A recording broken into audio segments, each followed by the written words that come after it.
Show. This is the Big O Show.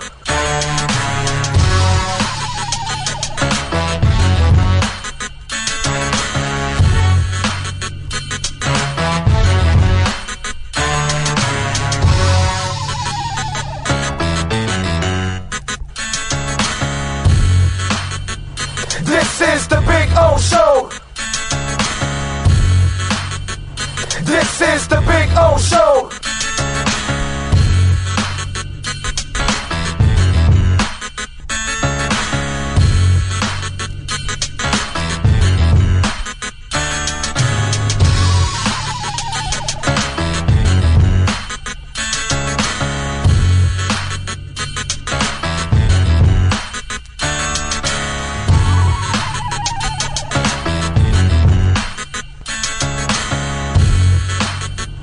This is the Big O Show. This is the Big O Show. This is the Big O Show. This.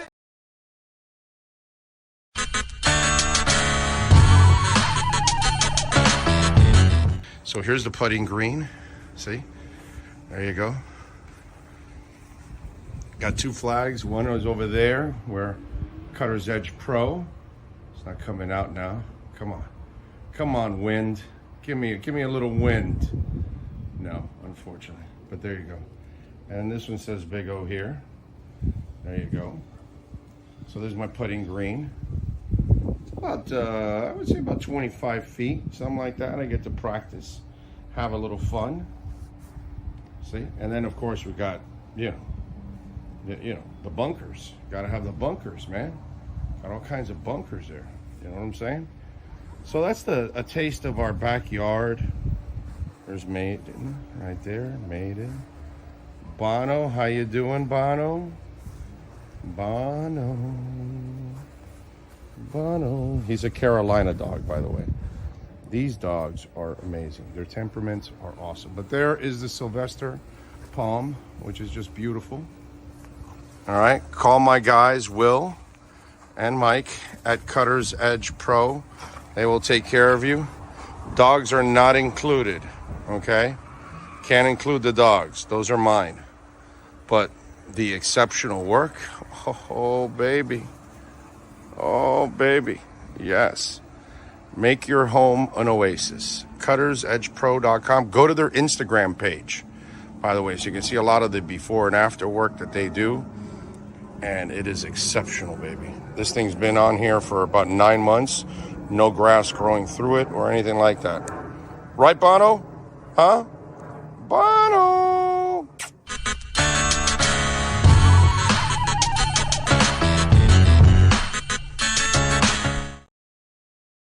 For over 16 years, EJDConstruction.com has provided South Florida residents quality craftsmanship, accurate project management, and exceptional service. That's why EJDConstruction.com is an A-rated member of Angie's List and the Better Business Bureau. When you're looking for the right custom home builder for additions or home remodeling, please call my friend Eric at 305-433-4843. That's 305-433-4843 for EJDConstruction.com. When you move, you need a reliable company led by passionate folks eager to assist its customers during a transitional process that needs to be smooth. Call Essential Moving Experts at 844-368-5750 for all your local and long-distance moving needs. You can rely on Essential Moving Experts.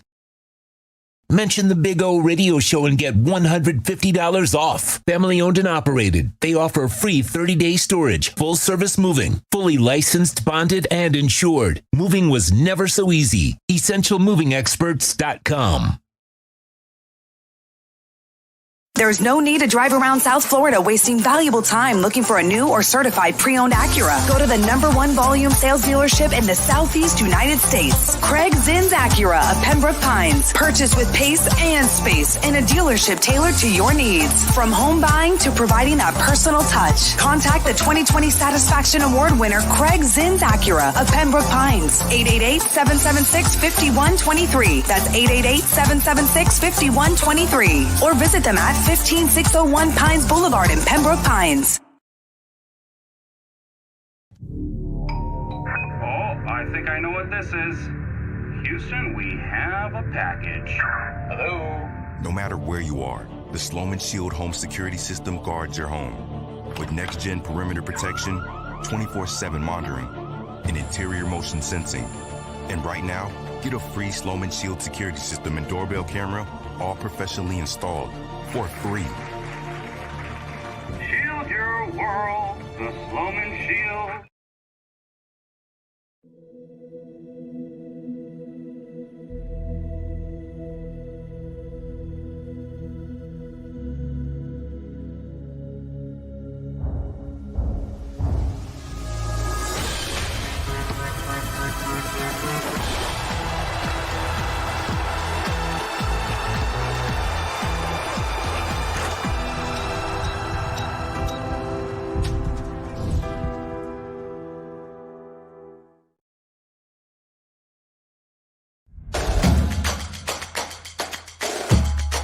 Welcome to Caneswear.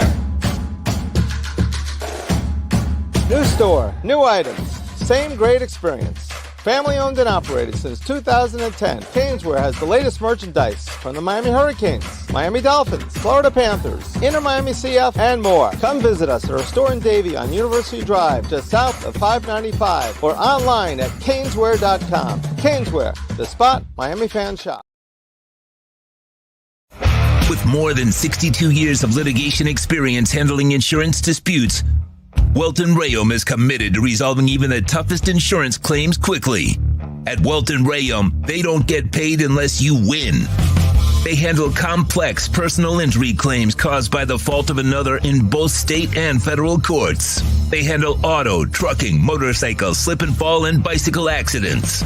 Call 954-966-4646. That's 954-966-4646. Welton Rayom can help.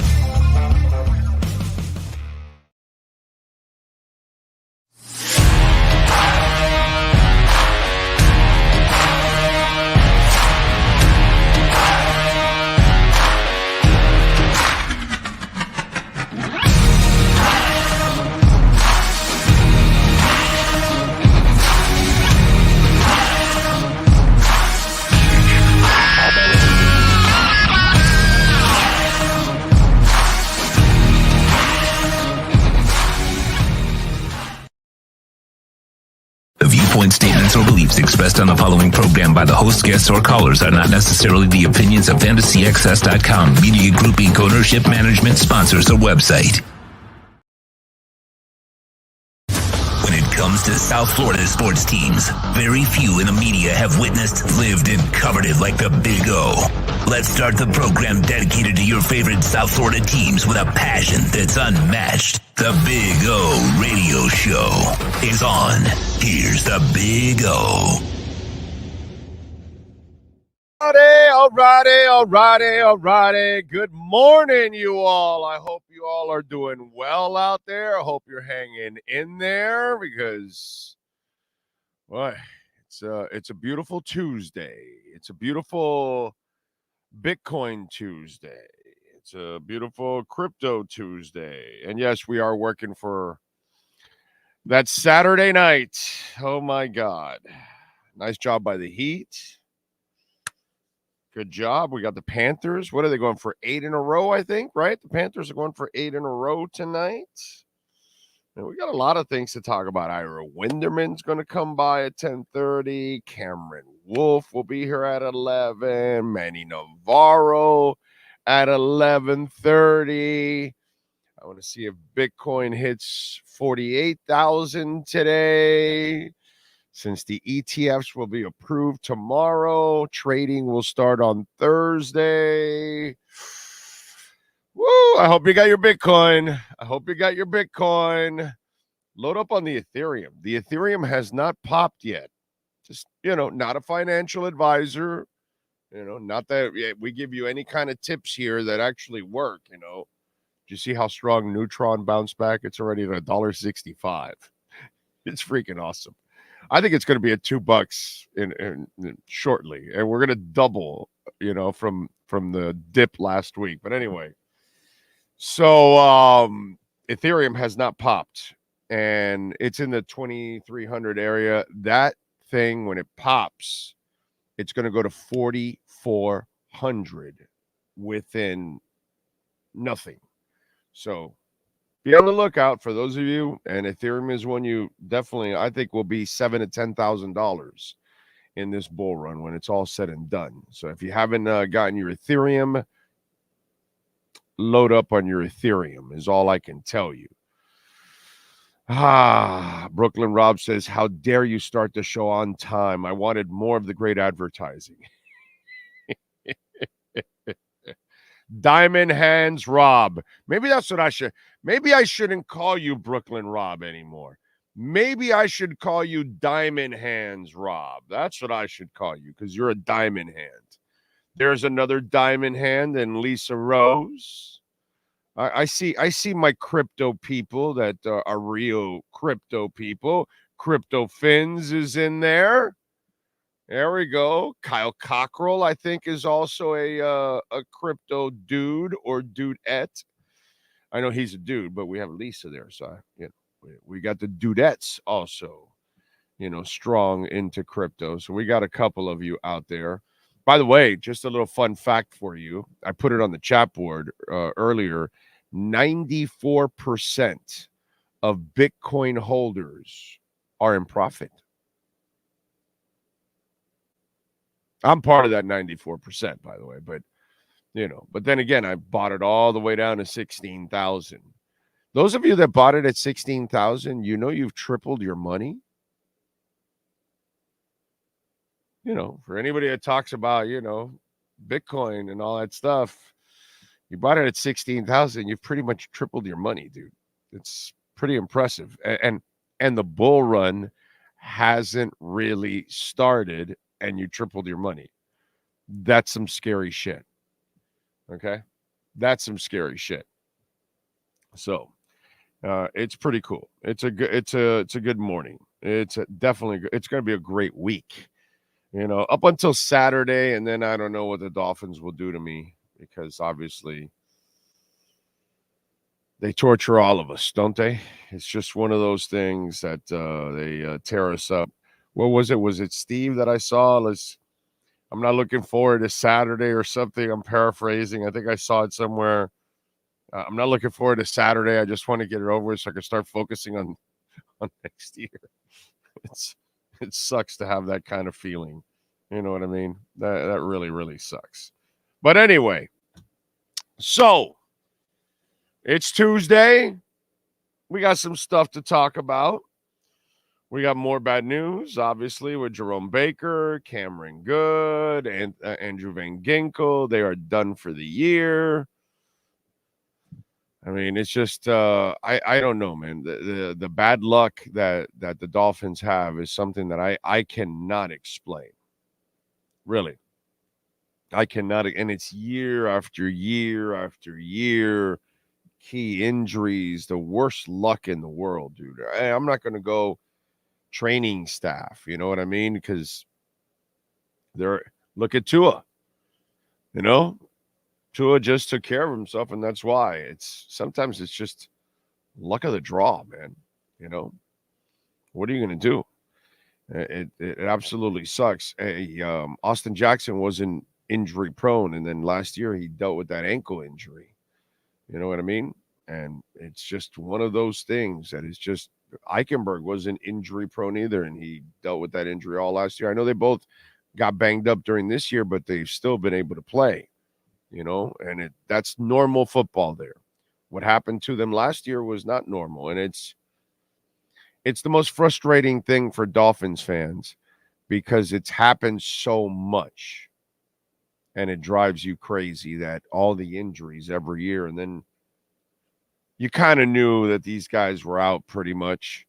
But then to hear that Baker is out and Cameron Goode is out, the AVG one, I don't think that was a surprise to any of us. It kind of looked like he was, okay, well, you're not going to have him next week, That's it. So stop bringing injured players. That's not really the issue, dude. Eichenberg is not an injury-prone player, and he was injured last year. I just told you that. Austin Jackson was an injury-prone, and Tua was injury-prone, right? He didn't get injured this year. Why? Because he played smart. The Armstead thing, you knew what you had. You know what I mean? But with the Armstead thing, it hasn't been so bad because of Kendall Lamb. So you've kind of made up for that one because you found a Kendall Lamb for no money, and he's filled in every time and done an excellent job filling in for Teron. In fact, lately, Teron Armstead's picking up a lot of penalties because he's not himself. So he's trying to overcompensate. So you can almost say that Kendall Lamb has played better sometimes at left tackle than Teron Armstead, which is crazy to say. It's just, luck of the draw. That's all it is, And I don't think, personally, I understand what you're saying about injured players. Chubb, there's a guy that's had a lot of injuries in his career, and look where it ends up now. And it ends up with an injury. But do I blame Chubb, or do I blame the head coach that kept him in there? You know what I'm saying? That's where it becomes bad decisions, And something I'd like to talk about today, which kind of leads me to one of the subjects that I was thinking about today. And, oh, wow. Very nice. Okay. All right. My best friend just sent me a text. We got front row for the Saxon concert. So I love Saxon, even though Paul Quinn's not coming with them. And I've seen Saxon several times with Paul Quinn. But Saxon continues to tour, and they're coming down.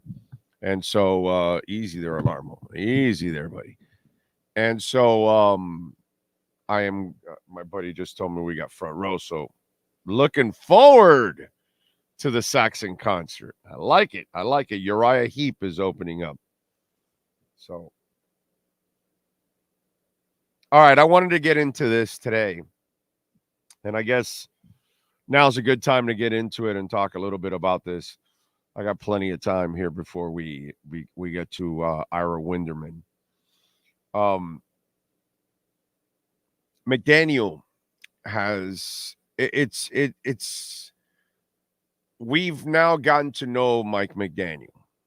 Okay. And usually, that first year, it's a honeymoon. Adam Gase, Brian Flores, Tony Sperano, Mike McDaniel, right?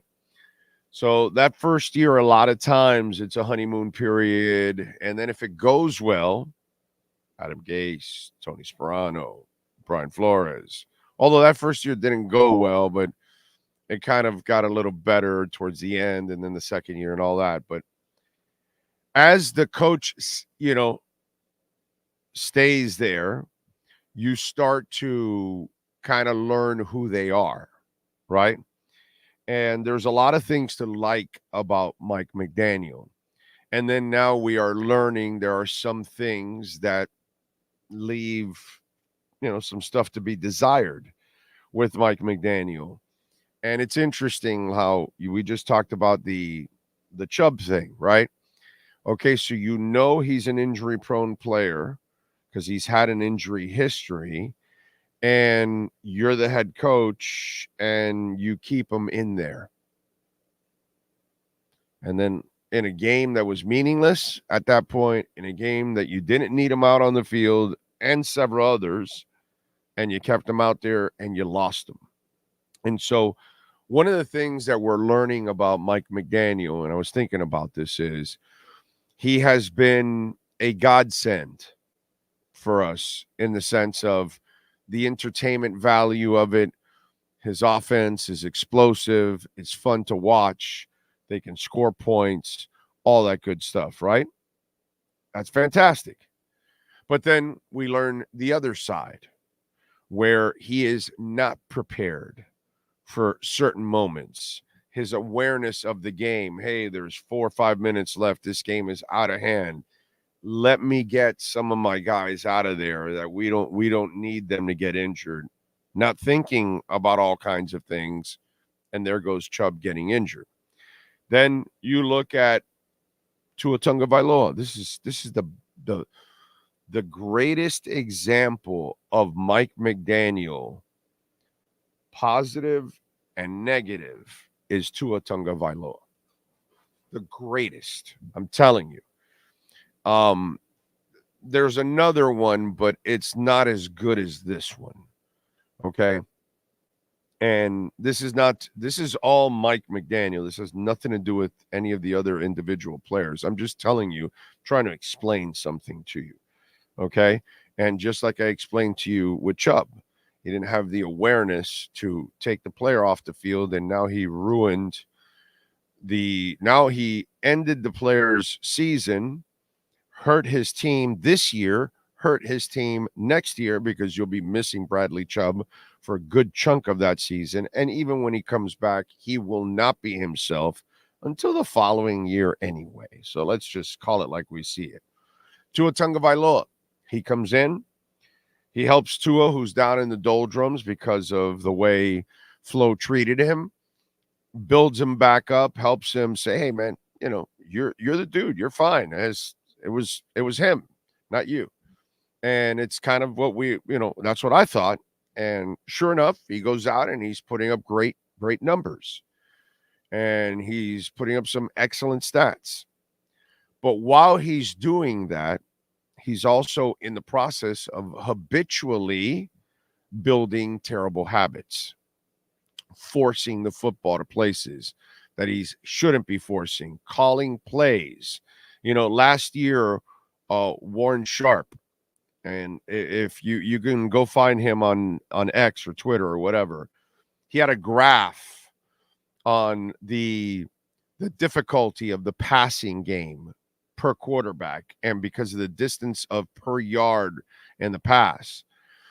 And the guy that had the hardest one was Tua last year, because he was throwing deeper on a consistent basis more than everybody else. And remember what I told you and I explained to you in the post-game show on Monday, that when they took the 21-14 lead and they get the ball back and they're at the 25, the first play he calls is all the way at midfield, a pass. And it's like in between like 3 guys.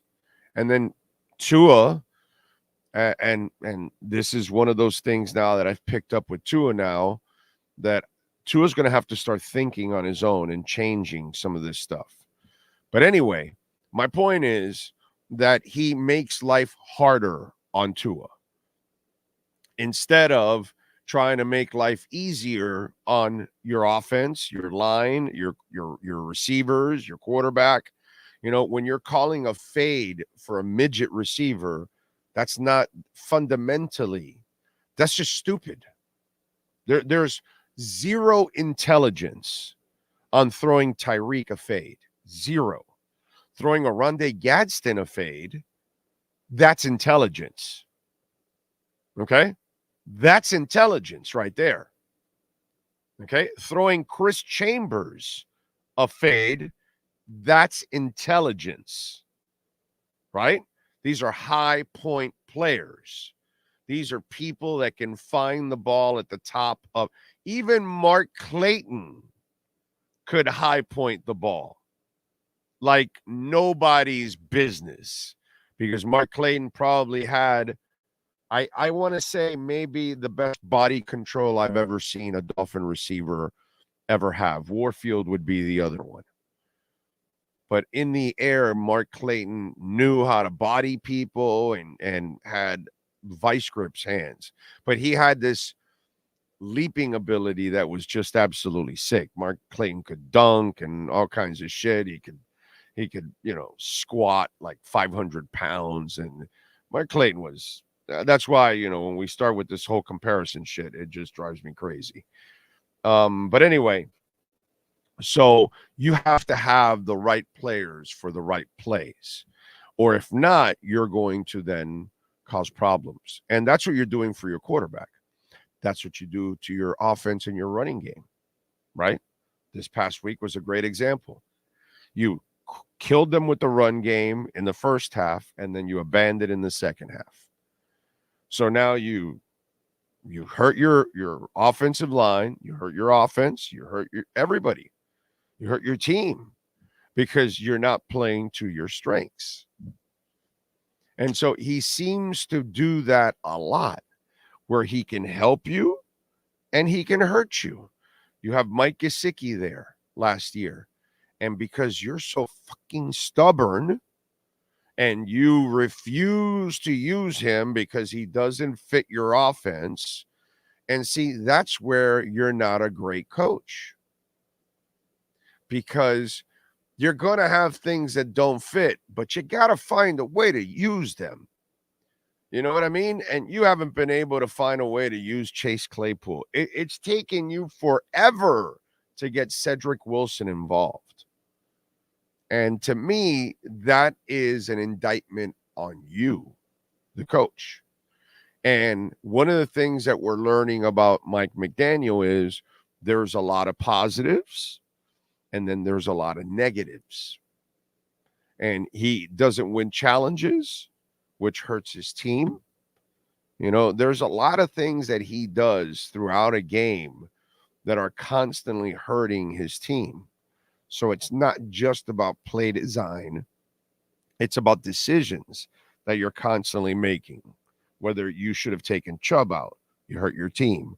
Whether you have Gesicki there, you made an agreement, obviously, at the beginning of the year to tag him and bring him back for a year, which means there was a conversation between Greer, McKenzie, Allen, and McDaniel that, hey, we're going to bring him back, try to work him in there. You didn't try. You just didn't try. And don't tell me he can't play, because he can play.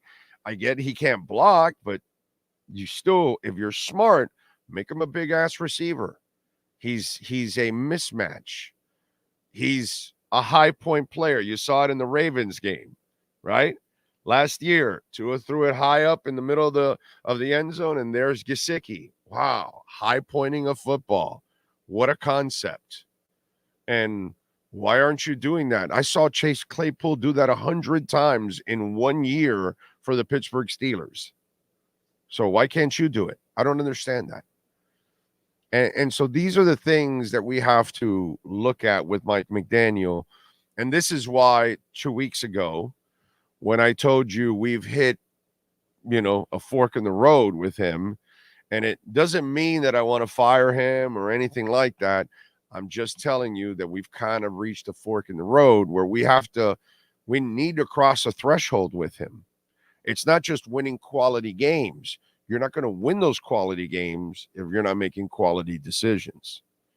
So if you're constantly putting your offense in a disadvantage because you're not using your players the right way, because you're not using the quarterback in the passing game the right way, you're not using the running game the right way, you don't have a good awareness of what's going on. Like I told you yesterday, and I told you in the post-game show, awareness. So Tyreek, that he may not have caught that ball and the point of the football might have been on the grass. Why in the hell are you all not sprinting to the line of scrimmage to try to get a playoff so you can continue like every other team? And then force them to have to call the timeout one way or another that they didn't get time to really review it. No awareness. And they get to call a timeout. They get to reverse the call.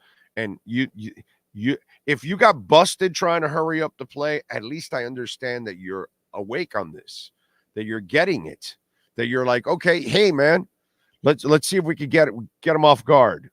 Didn't even try. And so these are the things that you're hurting your team, Mike McDaniel, because you're not sharp, actually. While you're a smart guy, you're really not sharp. Both can happen. Robert Kraft is an incredibly intelligent man, but he still went to an Asian day spa to get a happy ending.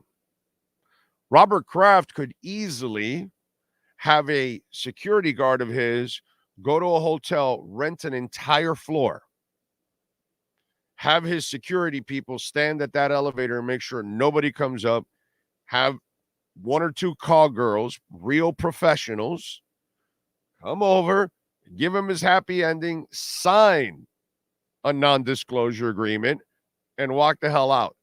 That's what a smart man would do with that kind of money, right? Nobody ever finds out. The professionals get their money. They sign the NDA. They walk out. Boom. He goes to an Asian day spa. You know, the intelligent can be stupid. We all can do it, right? We all have our stupid moments. That's why we're human beings. And so both can be, reality. And that's what it is for McDaniel. We know he's smart, but he's not sharp yet as a coach. He's not even close to being a sharp head coach. He's a smart guy, but not the guy that is giving his team a constant edge because he's playing chess and everybody else is playing checkers. That's how, hate to say it, but that's how Spo is, and that's how Larinaga is, and that's how Shula was. These are people that are thinking 3 steps ahead of you. And right now, Mike McDaniel is stuck in the moment, is what he is. He's U2 in it. He's stuck in the moment. And he's not thinking 3 steps ahead. And that's his problem right now. And by the way, this is the other reason why he gets punched in the mouth and he doesn't really have a counter. The adjustments aren't there. That's another thing that he hurts his players. Offense, defense, quarterback, running game, tight ends, receivers, line. He hurts everybody because he doesn't have a counter punch. When he gets punched in the mouth, you have to wait a year later, like the Chargers. And then he'll figure it out because he had a whole year. But right there at the moment, when you punch him in the mouth, he is stunned and done. And it's over. And you're just going to flurry his ass in the corner, and here comes a referee, and it's over. Why? Because you're in the corner, and you're just taking hits. And the referee's saying, yeah, this guy's, he's helpless at this point. I got to stop the fight. And that's Mike McDaniel right now. So he's got to learn to make the right decisions. He's got to learn to handle his players the right way and put them in a consistent basis.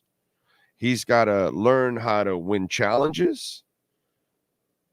Okay? If he wants to be a great head coach, he's going to have to start doing more things that show his awareness in setting his team up. And let me tell you something. He may have some problems coming ahead on this. Okay? One, you're not going to end the season on a rosy note. So while last year there was hope for the next year because you surprised people, you were all injured at the end of the year, and you still had a chance against the Bills and everything. So everything was left like, wow, man, what if? So now this year, the what ifs are kind of gone. You got to see who he is and what in certain moments, and he did not get any better from last year, to be quite honest. He still does a lot of the same stupid shit he did last year. So if you're Frank Smith, who is, up for an interview for the Panthers head coaching job, you're going to start looking around to see if you're Darren Bevel, you're going to start looking around because you're coaching the quarterback, but the head coach / play caller is the guy that is determining whether your quarterback is succeeding or failing, depending on the kind of play calls he's having at times too. And you're creating a quarterback who's making bad decisions now. So that's not good. And so McDaniel, instead of building more hope for the next season, he's now bringing in question marks. So this could be an offseason where a Darren Bevel says, yeah, this got a little stale. This kind of reached its peak really quick and then didn't get any better, which is what it is. It kind of reached its peak and it didn't get any better. Maybe I should look for another job. And Frank Smith too. And then so now you got to improve as a coach, but you don't have your complete staff anymore. It becomes a problem. It becomes a real problem. And you're probably trending more in the direction of you should give Frank Smith the opportunity to call the game and you stay back as a head coach. You know, it is incredible. It's an incredibly tough job to be the play caller and to be the head coach. It's tough enough just to be the head coach. And if you're going to add play caller, it takes an experienced guy like Andy Reid, who had his own struggles years ago in Philadelphia at times, kind of balancing all that stuff out.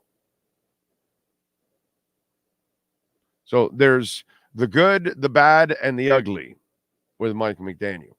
And he better figure it out because there's some stuff that could become bigger hurdles for him in order to get over that hump in 2024.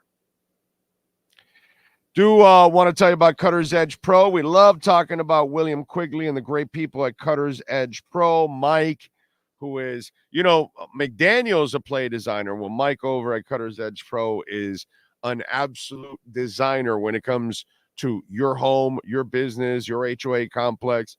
He walks in and he sees things that you'll never see.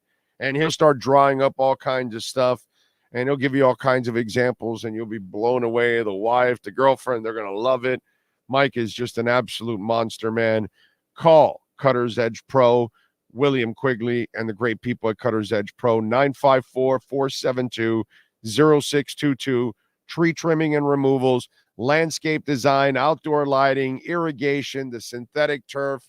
It is a blessing, man. I'm telling you, if you have dogs, you're going to love the synthetic turf. It's probably one of the greatest inventions of all time. And Cutter's Edge Pro is your total landscape solution, folks. They do it all, landscape lighting from pathways. They do everything, LED lights to color-changing technology. They do it all. Tell them that Big O sent you. I promise you they'll take care of you. Dade, Broward, or Palm Beach counties. And when you add landscaping, it also adds value to your home. The value of your home increases. 954-472-0622. That's 954-472-0622 for Cutter's Edge Pro. And check out the Instagram page. You'll see a lot of their work there. All right, let's switch gears. Let's talk about a team and a coach that has a crap ton of awareness. He knows everything that's going on. He's constantly playing chess, and the rest of the world is playing checkers. We go with Ira Winderman and our Acura Pembroke Pines Miami Heat and NBA report. Heat fans, time for the best insight of your favorite team with insider Ira Winderman, exclusively on the Big O Radio Show. It's the Acura of Pembroke Pines Miami Heat and NBA report. Here's Ira Winderman. All right. Ira, before you came on, I was talking about this because you get to learn things about coaches as time goes on. You get to see their tendencies and who they are and things like that. And while there's a lot of things personally to like about Mike McDaniel, one of the things that he has to balance as a head coach, sure, you got to call plays and all that, but you have to have an awareness of what's going on in the game itself and decisions that have to be made. And it's actually an incredibly difficult thing to do in football, to be calling an offense or a defense and then also be a head coach. It's really, really tough. You got to have an awareness. Like the Chubb thing went right under his nose that, man, my team's down by 30. Let me take out a whole bunch of people. You know what I mean? And Spo has to do those kind of things. If blow out one way or another, hey, man, I got to get, Jimmy out. I got to get, right. There has to be a level of awareness. And I think that that's where McDaniel needs to grow a lot. You cover a guy that has awareness like a freaking cat, man. It's he has a radar that he just understands anything and everything that is going on emotionally, physically, technically, whatever's going on. And that's just that's not an easy thing to juggle. No, it's not. There's a couple of things, because I want to be fair with Spo, with Mike McDaniel. Spo has to juggle 16 players. It's a small roster. There's a tighter rotation. Honestly, and I don't mean to demean, there's probably less play calls in the NBA now than ever. Everything in football is scripted. It's a chess match. In the NBA, the best coaches know to let the players play, so there's that. The one thing I will say is this. Football, every team now has that game quality control assistant. They have that guy standing next to the coach. They have so many people helping also. So I got to tell you, I don't put it as much on Mike McDaniel, except maybe how he hires, that when you have the Chubb situation, there should be someone in his ear at that moment. Hey, what about these guys? Get them out. There should be someone in his ear. Hey, we've only had 3 rushing plays in the second half. That's our strength. Maybe we need to get back to that. So I think as much as, and Eric Spoelstra has been great at this, hiring the right people. Because look at the people Spo's hired. Juwan Howard goes on to Michigan. David Fisdale has been a quality assistant coach, at least in all his stops. Dan Craig went to the Clippers, their defensive coordinator. You have to hire the right people also. I think that's... Listen, we were freaking out when he made his first round of changes, when he got rid of all the veterans and wanted to bring his own. We were kind of like nervous, like, wow, he's getting rid of Rothstein and all these cats and Askins and all, and like he's going to bring in his own guys. Isn't that a little risky? And he's turned that shit over like 2 or 3 times, and it just and you know the reason why it works is because everyone's interviewing his assistants. Chris Quinn, the latest hot name, had a bunch of interviews this past summer.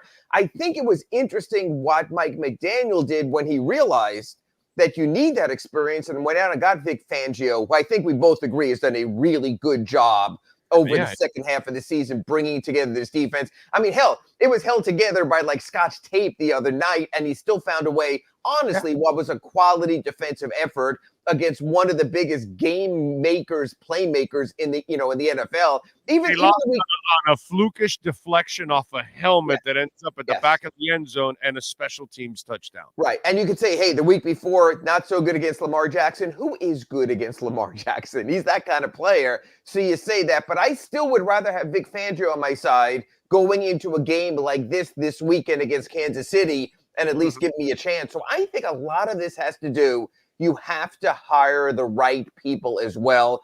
And Big O, you've seen this. That's his skill as well, to get those people in that position to help make you better.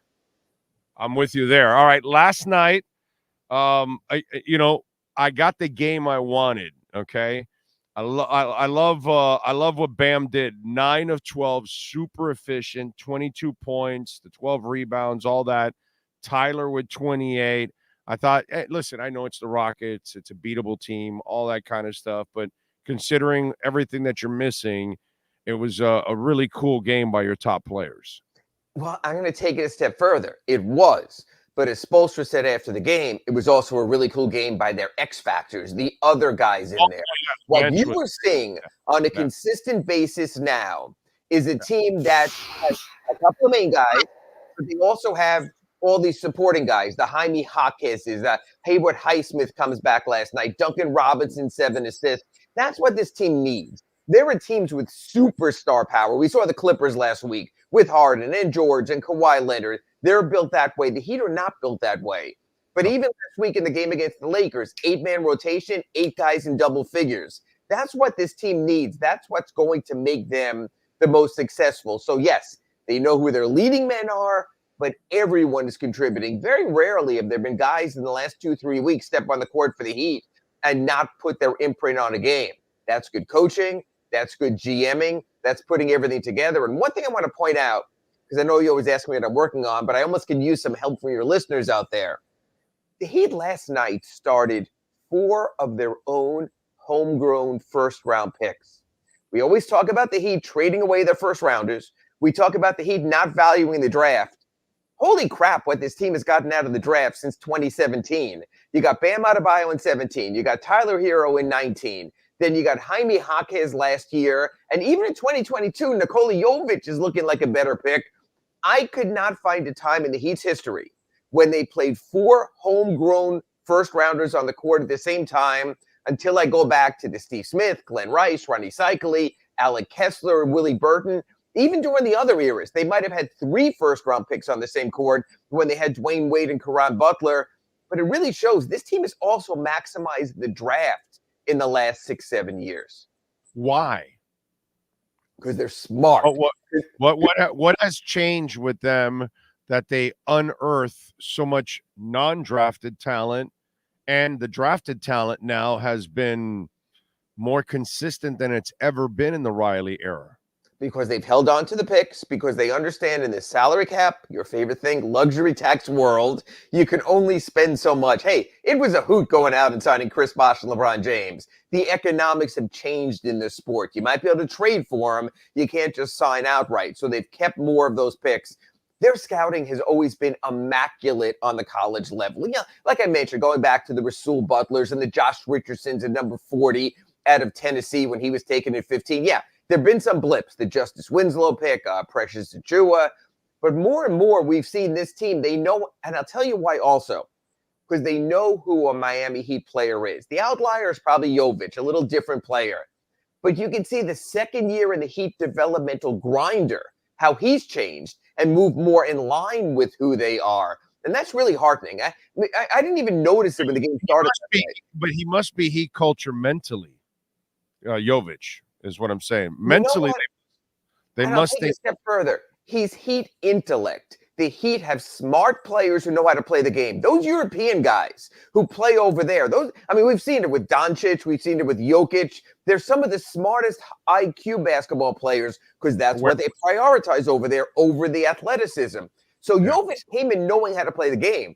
He came in at 19. He came in as a beanpole. He had to learn to toughen up. Last night was a nice step. Not sure he plays with a full rotation, but the Heat, I think, more than anything, are getting high IQ players to come in so they don't have to deal with a bunch of, for lack of a better word, dumbasses and getting them in the right spot. That wasn't always the case. They had drafted before some players. No offense to Michael Beasley, not condescending. He was a great athlete. But when it came to learning and functioning the game, he was so much of the focus of K-State that he never really had that sort of idea. He grew into that a little. Now the Heat are getting players that saying, this is our system. This is how we play. Here, you have to answer our test. It's almost like they give an IQ test now before they draft. Yeah, I think there have been moments in Heat history, and that's one of those moments, and Whiteside's another one of those moments where they fell in love with the ability and the potential.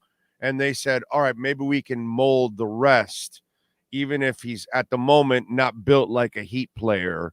And then they couldn't, and they found that out. And it looks like now they're just trying to find the Heat player, and then they know they'll make him a better basketball player. Right. I don't know. They're not going to be the most athletic team. They're not going to run the fastest. They're not going to jump the highest, but they're going to play the game the right way. And it's interesting because before I came on, you were talking about the Dolphins, and you have to be built for certain situations. The Heat always build themselves with, hey, in the playoffs, mistakes kill you. You have to play a smart playoff style. All of this around the NBA, let's see how much we can score, sort of like the Dolphins were. Let's see how many three-pointers we can short, sort of like the Dolphins, always going to the passing game. The Heat are always built for the playoffs. I think that's the next step in the iteration of the Dolphins, is you have to, no matter how much fun you're having, against the Denver Broncos and scoring 50 points. You have to pull back and say to yourself, is this going to be winning in the playoffs? Is this going to be the style that wins in December? That's what teams that go deep into the playoffs learn. Went through there. All right. Before I get to the injury question, are the Heat at 14 or 15 on the roster?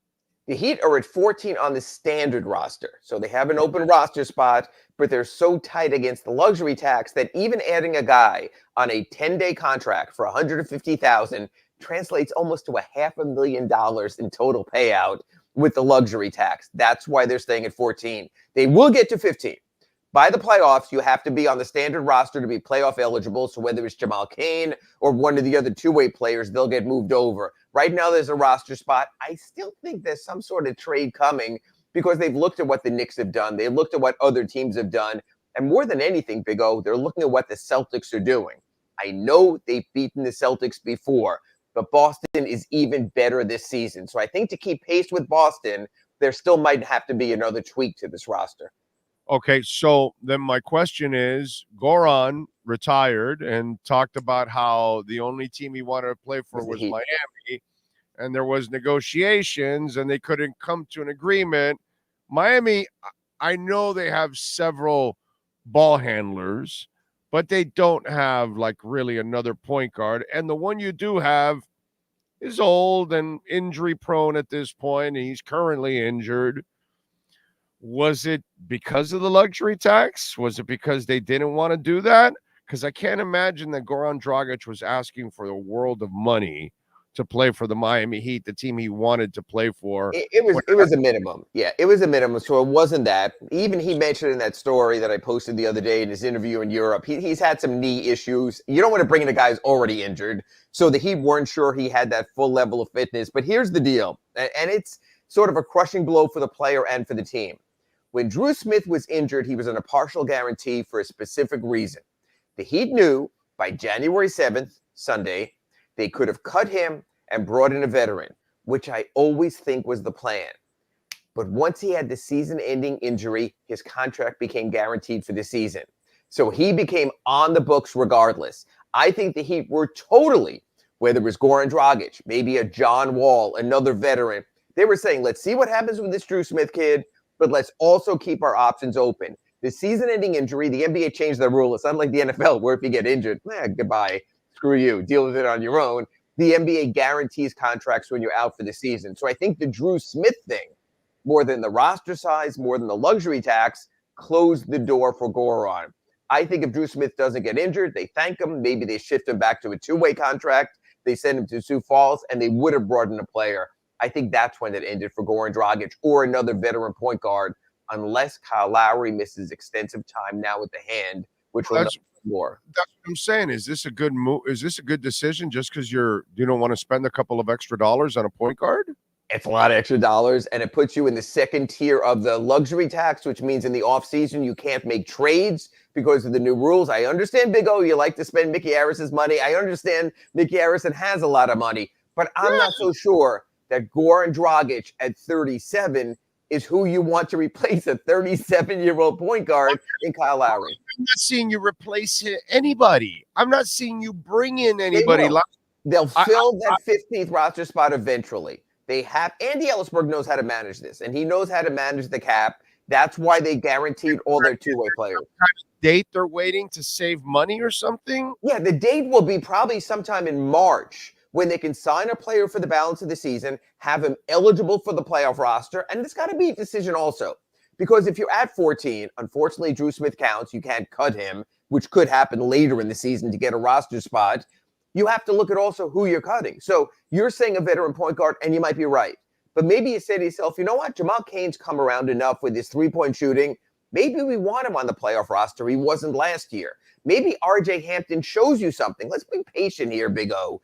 And you say to yourself, you know what? We have another kid in our developmental pipeline. We're going to take a look at this kid longer. Maybe he's the other guy. Cole Swider, the amazing Spider-Man, had 37 points for the Sioux Falls Skyforce on Sunday.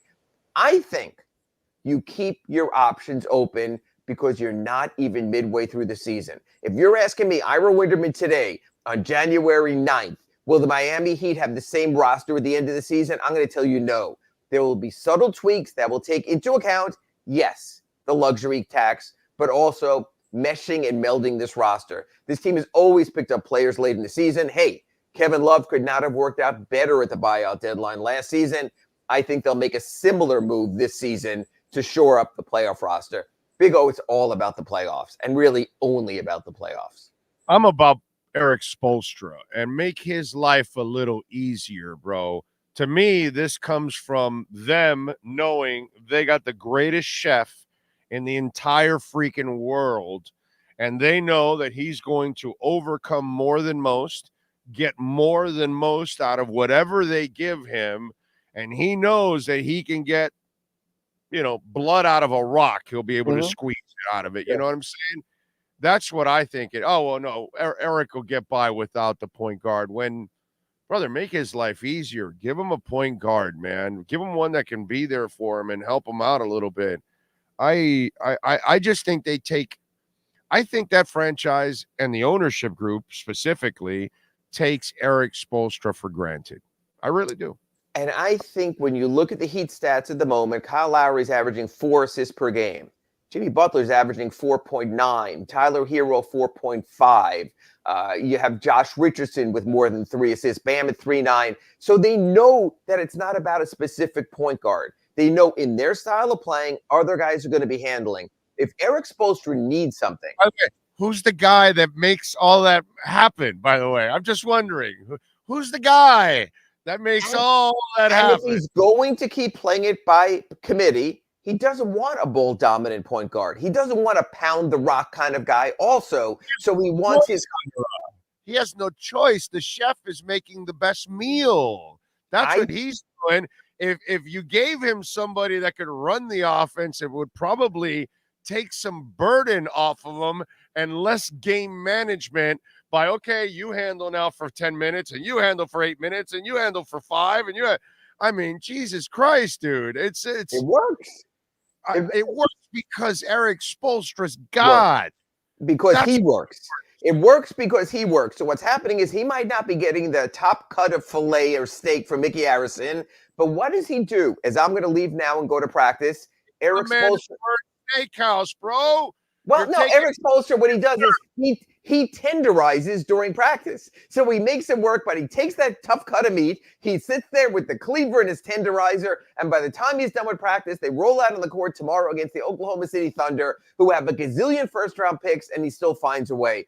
I honestly think, Big O, Spo prefers it this way. He loves challenges. I think that's what, after now second decade being an NBA coach, he enjoys the challenges. Yes, the big three was great, but you could see how that wore on him. I think Eric Spoelstra loves years like last season when he can roll up his sleeves and say, I'm going to take my Gabe Vincent, I'm going to take my Max Strus, and I'm going to beat your Tatum and your Brown, and I'm going to beat your Brunson and your Randall. I'm going to beat your Antetokounmpo and your Holiday, and he finds a way.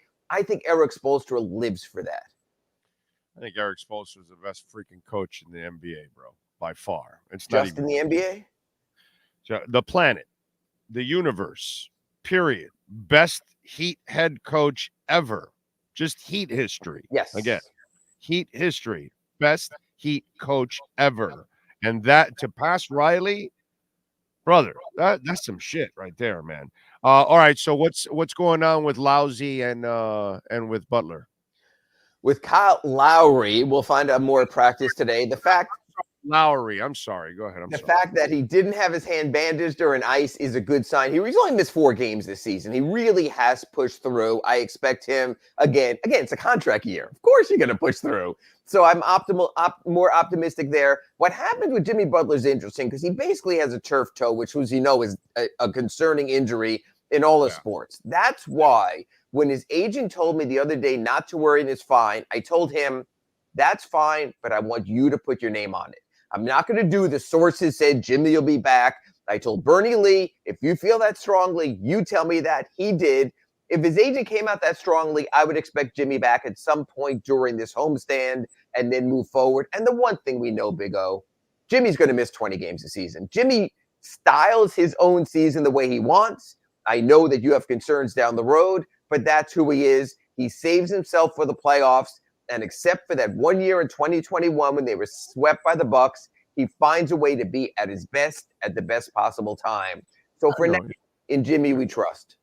No, I get that. I mean, I know he's a badass when push comes to shove. There's no doubt. I know what he is. That we can never complain about that with Jimmy.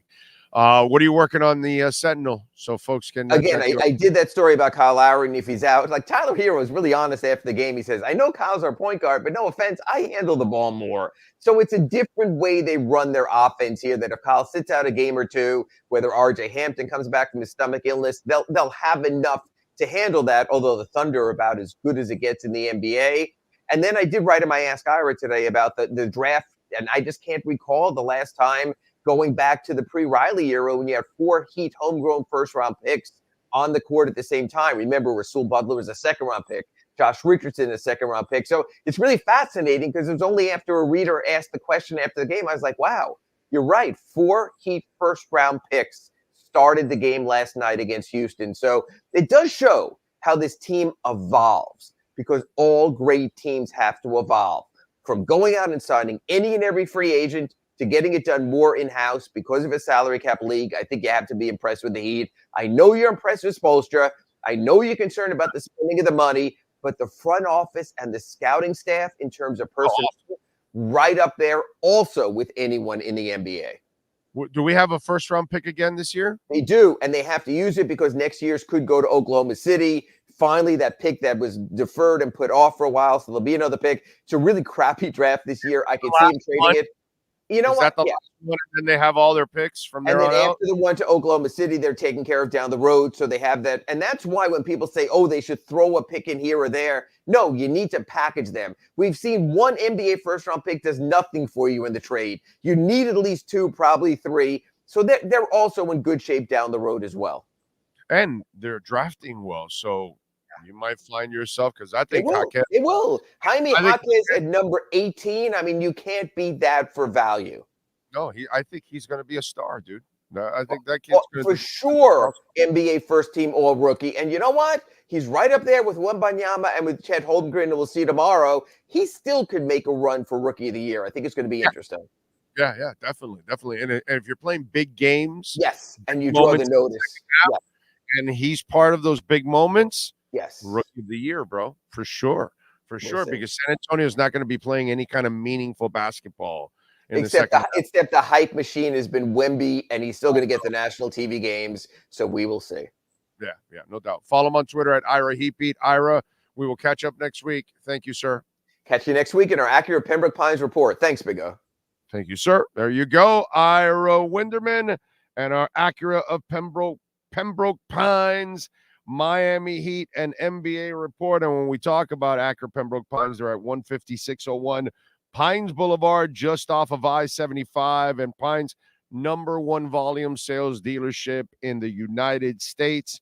And right now, folks, the Integra, you can get the 2024 model for $329 a month. The TLX 2023, $399 a month. The MDX 2024, $529 a month. You can get them all 3.9% financing for 36 months. Get on down there. Tell them that Big O sent you. If you own an Acura or lease an Acura, you can also go to the service center. Mike Chan, Jordan Ferber, great people out there. They'll take care of you at Craig Zinn's Acura of Pembroke Pines. You've been listening to the Acura of Pembroke Pines Miami Heat and NBA report with Ira Winderman. When you're looking for award-winning service and great deals from the #1 volume Acura sales dealership in the Southeast United States, you go to Craig Zinn Acura of Pembroke Pines at 15601 Pines Boulevard in Pembroke Pines. Right. How you all doing out there? You hanging in there? We will have Cameron Wolfe joining us at the top of the hour. Excuse me. Let's get to our 3A Graphics sports calendar. Why don't we? Alan Blanco and the great people there at 3A Graphics. Listen, your company needs custom printing or embroidery for uniforms, or maybe you're having some kind of get-together. You want a T-shirt for everybody. You got a club, fantasy league, whatever it is, man. 3A Graphics. Call Alan Blanco. Tell them that Big O sent you. They'll take care of you. 786-618-1443. That's 786-618-1443. Heat last night defeat the Rockets 120-113. Tyler Herro with 28. Bam with 22. Next up will be Wednesday against OKC. Tonight, the Panthers look for their 8th in a row. They visit the Blues. Puck drops at 8 o'clock. Wednesday, University of Miami will host Louisville at the Watsco Center. 7 o'clock tip-off for that one. Thursday, FAU back in action. It'll be on ESPN2, by the way, the number 24 team in the country, taking on Tulane on the road. And Nova Southeastern, they bounced back after their win streak was snapped. On Saturday, they won 107-59 against the University of Tampa. Tomorrow, they're in Winter Park to take on Rollins College. And last night, Michigan defeated Washington 34-13. They put Michael Penix in the ambulance. Well, practically. Poor kid. He took a beating. And Saturday, 8:15, Sean and I will get it going at 6:15 with the pregame show. Dolphins and Chiefs. The Chefs are favored by 3.5. That's your 3A Graphics sports calendar. All right. Oh, man. So we lost Andrew Van Ginkel, Jerome Baker, Cameron Goode. It's crazy. Remember, you can make a donation through Cash App or Venmo at Cash Big O Show. That is Cash Big O Show, Cash App or Venmo. And you can make a Bitcoin or Ethereum donation there. Marcelo Cambises, thank you for the love on the super chat, sir. I don't know if that was the first one. Good morning, Big O. Do you think Tua's last year concussion is somehow affecting his game, memory, vision? No, not at all. Not at all, my man. That has nothing to do with it. He's making bad decisions because he's choosing to make bad decisions. This is not his norm, and that's because the coach is forcing too much bullshit. The coach, like I guess you weren't listening to the beginning of the show, or I don't know, sometime in the first hour there where I was kind of telling you that McDaniel is a positive and a negative as a coach. If you look at it, he can help you, but he can also hurt you because he doesn't really understand everything yet. So it has nothing to do with anything last year. He's making bad decisions, and that falls on Tua. Okay? And I've been talking about that now the last couple of weeks. Tua's got to start making better decisions, and there's going to be times where he's going to have to say, yeah, no, I'm not running that play. I'm going to, hey guys, let's do this. It comes through on the headset. He doesn't have to tell his team that he's not running it. He doesn't have to tell anybody. He hears it on the headset, and then he tells his team a completely different play because right away in his computer, it says, yeah, no, I'm not doing that. No, let's do this instead. And then after you go have the conversation with your coach and say, no, we're not doing that. Well, I called it. No. Yeah, well, I'm not doing it. There's this example and that example and that example. It's not a good move for us. We'll do this. And it better work, by the way. Whatever you do, that's opposite of what the coach does. It better work. Mateo, thank you for the love in the super chat. We need a real coach, not a Professor Peabody. You notice how he was serious yesterday, right? Yeah. The jokes don't fly when you lose. Mateo, again, Ross needs to go after Harper. No, I'm not here to fire Mike McDaniel at all. I'm just telling you, next year becomes a make it or break it year for him. That's what happens. I'm not about firing McDaniel. I'm not about giving up on McDaniel. He has a lot of potential.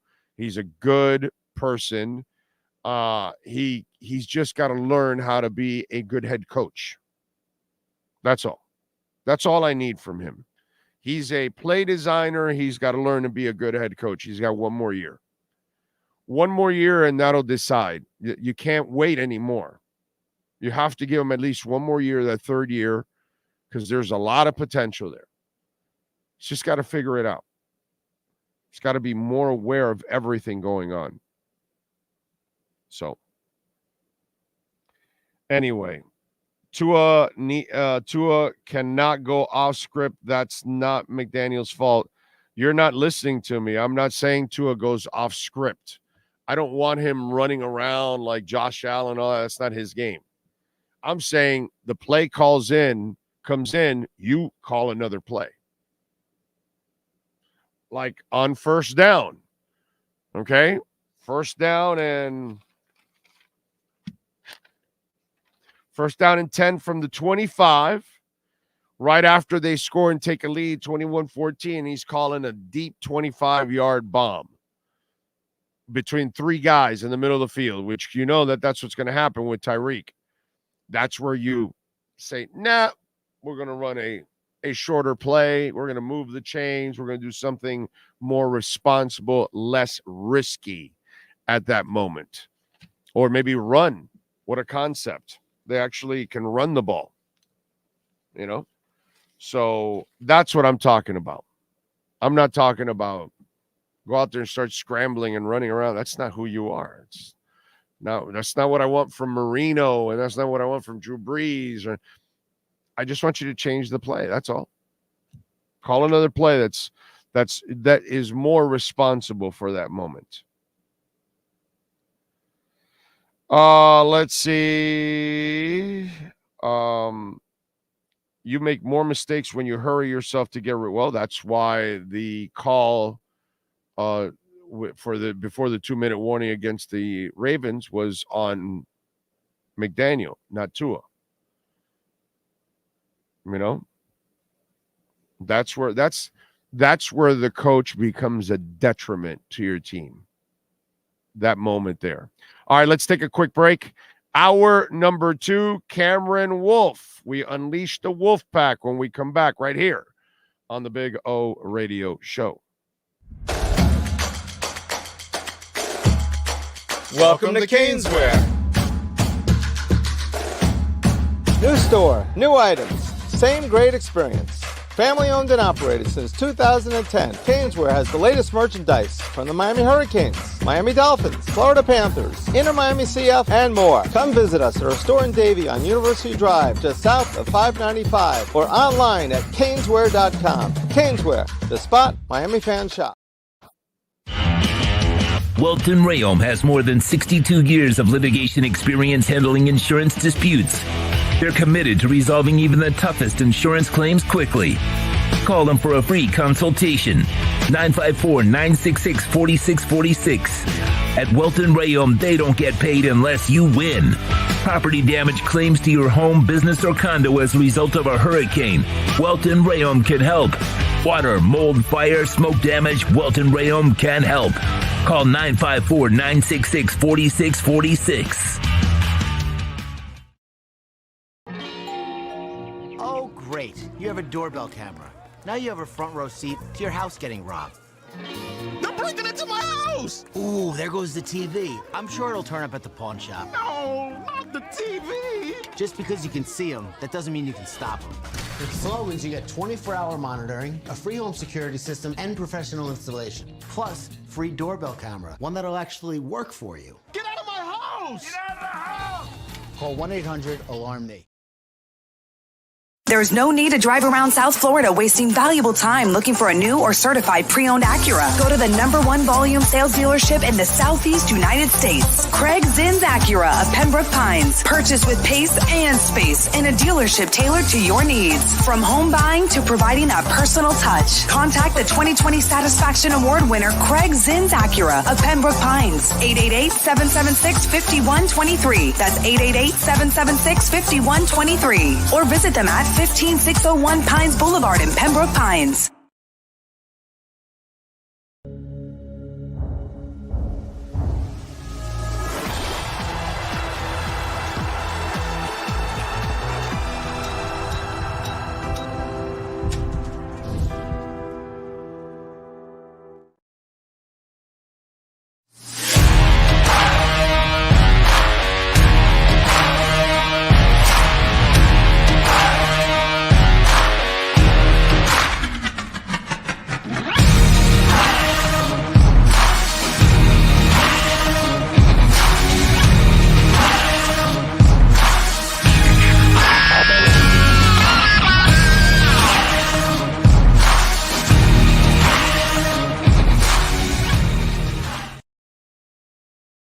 viewpoint statements or beliefs expressed on the following program by the host, guests, or callers are not necessarily the opinions of FantasyAccess.com, Media Group Inc. ownership, management, sponsors, or website.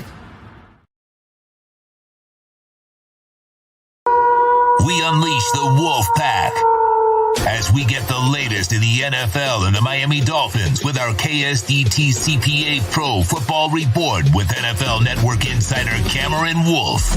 KSDT is one of South Florida's largest and one of the country's fastest growing accounting firms.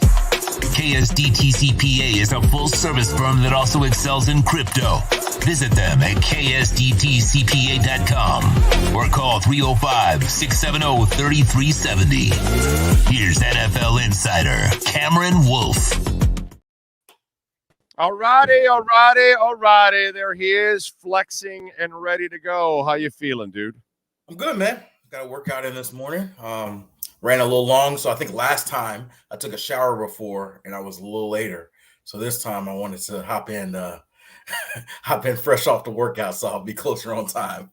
I appreciate you taking the time, so thank you, sir. Although the season is ending like every other Dolphin season ends, and oh man, it's almost a shame because instead of ending with a lot of positive vibes, unfortunately it looks like unless you pull out a miracle on Saturday, we're going to be heading into an off season of a lot of questions.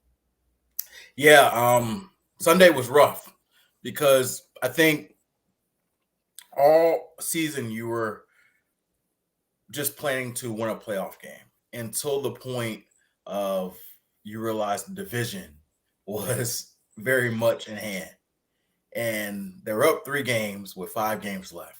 There's no other thing to call it other than a collapse for the division, right? Like they collapsed down the stretch. They lost, and you can say what you want. There were difficult teams on the schedule, Baltimore, Buffalo, I get it, but they collapsed.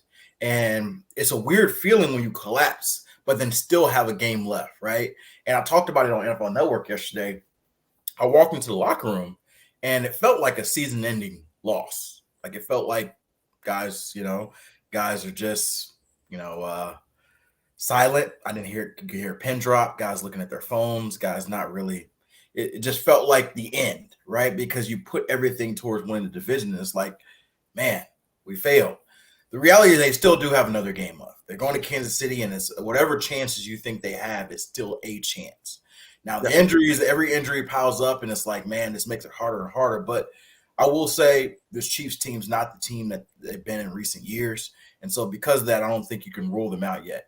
But I will say, like, it's hard. I'd imagine this is a hard week for the Dolphins, like to smile, to have optimism after what happened in back-to-back weeks in different fashions, right? You get blown out by the Baltimore, and it sort of questions your ceiling. Like, can we legitimately win the Super Bowl after you get blown out by Baltimore? I think the conclusion is like, hey, maybe this is not a Super Bowl winning team.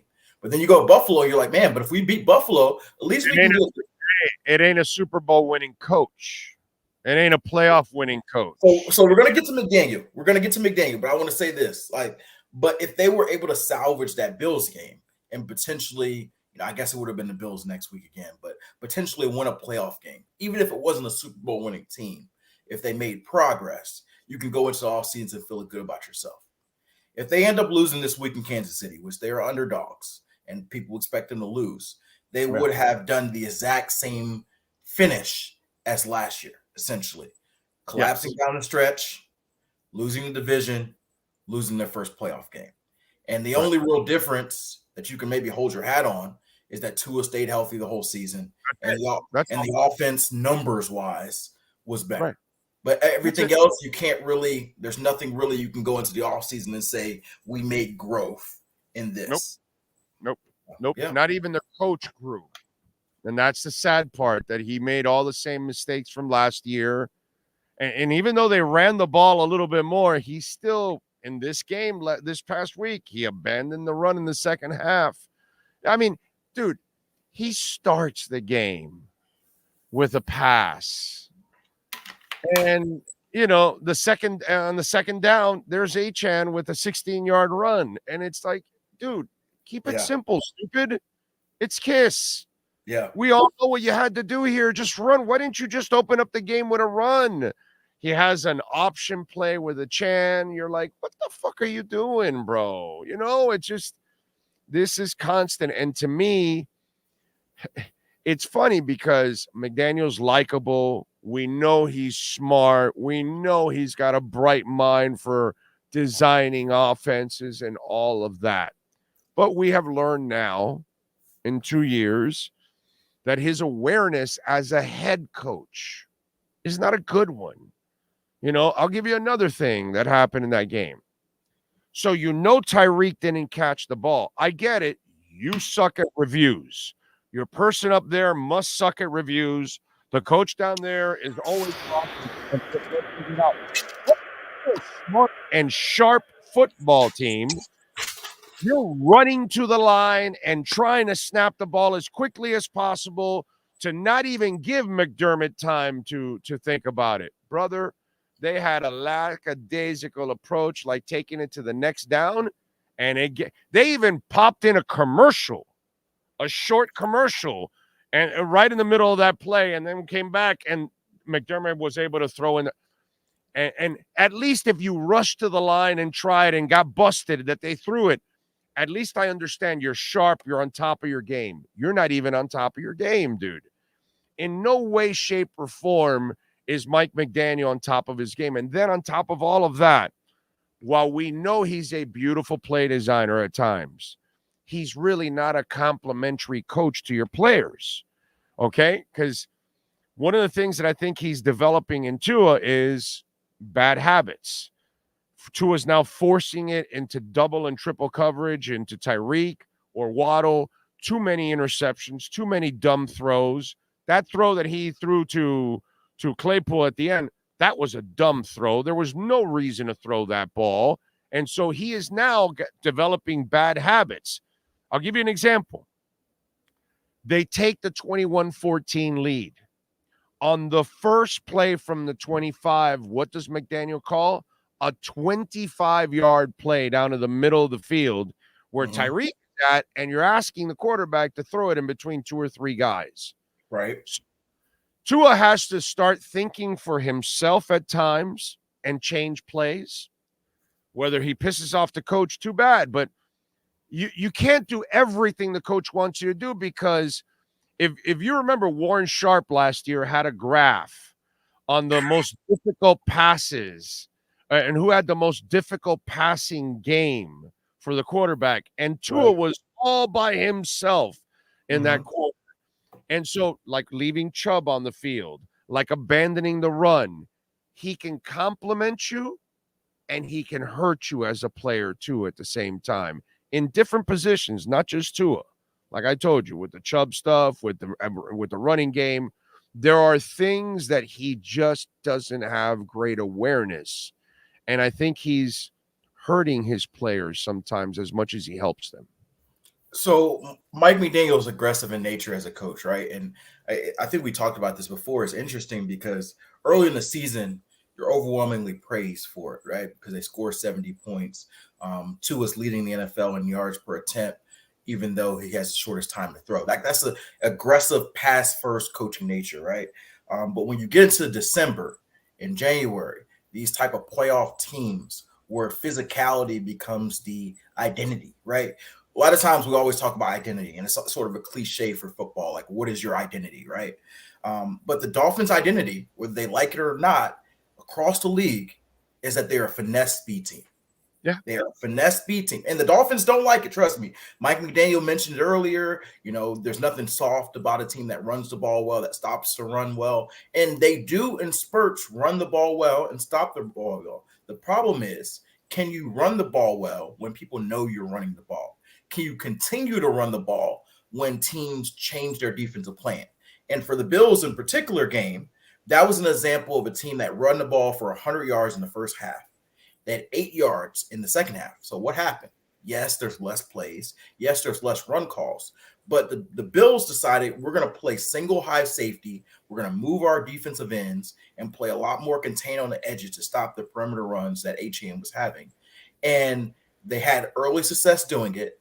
and they stopped doing it. They lost confidence in that ability to run that game because the team switched, the defense switched its plan. And so I would like to see, if you're really the team that you say you are, that can handle the physicality, that can punch back, to keep staying with it, to show that you're not reactionary, that you don't just react because defense does this and we've got to go somewhere other route. Because what was troubling to me in that game, and I expect Kansas City to do it to an extent, is playing single high is essentially challenging a defense, saying that we don't think you can beat us with your passing game. And that's troubling because all season the Dolphins have been able to destroy teams who went man coverage, who went single high, right? And not having Waddle is probably a big factor of it. But if you're telling teams, if you're telling the offense that you don't believe they can pass on you, I think that's very dangerous, because the Dolphins' backbone of their success this year is teams scared of them in the passing game. And so they're willing to give up the run. And that's a lot of the reason the run has been a lot of successful. If all of a sudden they think we're not scared of the pass, then what are they scared of? What is your calling card? What is your identity? Because in the playoffs, at least for me, speed can't be your only identity. Yeah, but you have an identity. You just refuse to use it on a consistent basis. Right. But my point is, it's not even their unwillingness to use it on a consistent basis. It's their unwillingness to use it when something changes, right? Like something changes, whether it be the defense changes, an injury happens and they change their plan. The score changes and they change their plan. Whatever happens in game that gets them off of maybe what they scripted, it does not seem like they're able to adjust in game. That to me has been the question mark that I have had. Of course, they make some adjustments, but it does not visibly look to me that, hey, the Bills decided to do this, so we're going to do this to counteract it, and our counteraction works better than their counteraction, if you know what I mean. I'm with you. Yeah, I'm with you. That's a big part of it. And let's call a spade, because I know Big O, you've talked about the coaching a lot, and Mike McDaniel deserves blame for this game. Like I consider them the trio, the trio that runs the offense: Tua, Mike, and Tyreek. Right, all three of those guys had subpar games. Tua threw 2 bad interceptions. Tyreek had multiple drops. Like Tyreek's been amazing, but he does not. Hold on. Tua also underthrew that third down to Tyreek. Yeah, I don't blame that one on Tyreek. I blame the other one on Tyreek for sure, because Tyreek. It's just I don't know how it is that Tyreek and Waddle seem to be dropping balls and at the worst times, and they drop touchdowns. Right. I don't know why, but they do this way too much. You know what I'm saying? But the reality is, guys.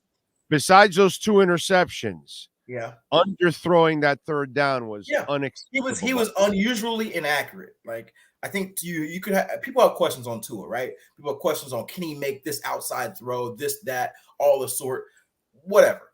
To me, and we talked about this, what makes him special is his accuracy, his ability to make anticipation. When you start to struggle on those areas, that's when I get a little worried. And so, like, I'm not worried if he can hit a 30-yard deep out to the corner and whether or not it has the right velocity. That, like, I get some people get obsessed with that. That does not move the needle for me. But if you're missing passes that you're supposed to miss, there was a couple plays in that game where I think he was anticipating pressure before pressure actually got there and was getting the ball out too fast and threw some sidearm inaccurate passes. And I'm like, this is not what we saw in the first half of the season. That's troubling to me. And so it's tough because, you know, the team has the optimism, but what else are they going to have? They're going to have, like, going into KC. But, like, if you look on paper, they're playing the second best defense in football by the numbers in KC in a 8-degree temperature area, a team that's already beat them early in the season. And over the last month, the offense is playing probably their worst football of the season. And so it's hard on paper when you look at those 3 or 4 things to say, how do they come out and win this game? They're going to have to do something we haven't seen over the last month. That's as simple of it. And it's going to have to be on the offense with the defense injuries piling up. Like, the defense played well enough to win this past game, but now you lose Jerome Baker. Now you lose Andrew Van Ginkel. X is probably not playing. At some point it becomes too much to overcome. And even with the Chiefs' struggles, it's still Patrick Mahomes on that side of the ball. It's still Travis Kelce on that side of the ball.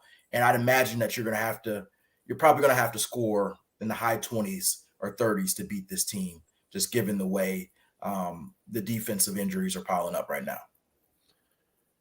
Does 2024 become a make or break year for Mike McDaniel now? No, I saw that. So, I know you're probably going to disagree. Oh, you talked about this last week. You thought that was going to be the hot seat.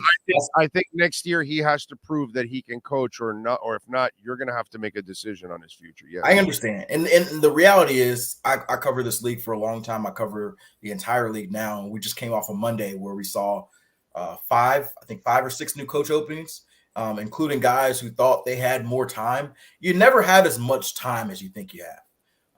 For example, I cover Atlanta a lot. Arthur Smith thought he had more time. I talked to him a lot. I talked to the team a lot. He thought they had a rebuild plan coming in. The first 2 years of their team, they rebuilt. They thought he signed a 6-year contract. He thought he was going to have at least 2 years after the rebuild, year 3 and 4, to get this thing right. And so year 3, instead of going to get a veteran quarterback, he said, hey, we're going to have our 3rd round pick, Desmond Ridder, do it and see if he can do it. If not, we'll go get a quarterback in 2024. They never got to 2024. They went 7-10 and probably the worst division in football. Ownership wasn't satisfied. Patience ran out. They're out. And so I'm not naive to say that timelines change. That being said, you can't fire every coach after 3 years just because they don't get what you want. I think there has to be some level of stability. And although Mike McDaniel does have flaws, he has some flaws continue. So if the flaws continue, I do not think that Mike McDaniel, I do not think Mike McDaniel is anywhere near the hot seat. I think that he is very not right now, but if the same results again next year. You're talking about they make the playoffs but lose the first round? Yeah, I'm talking about the same results. He can't figure out challenges. He keeps abandoning the run. He can't he can't adjust inside a game. His team flounders at the end of the season. You're going to tell me that he's not possibly going to get fired? I don't think so. Just my opinion. I could be wrong. Like I said, I could be wrong. I would be absolutely shocked. Pretty much any circumstance other than him doing something ridiculous, not football related. But just about any other circumstance, I think that there's no way we're having a conversation about firing Mike McDaniel next year. But that's just my take. Okay. I think that the organization is very happy with him as a coach, very comfortable with him. And I think a lot of times we as media and we as a fan base can be a little bit of reactionary based on his current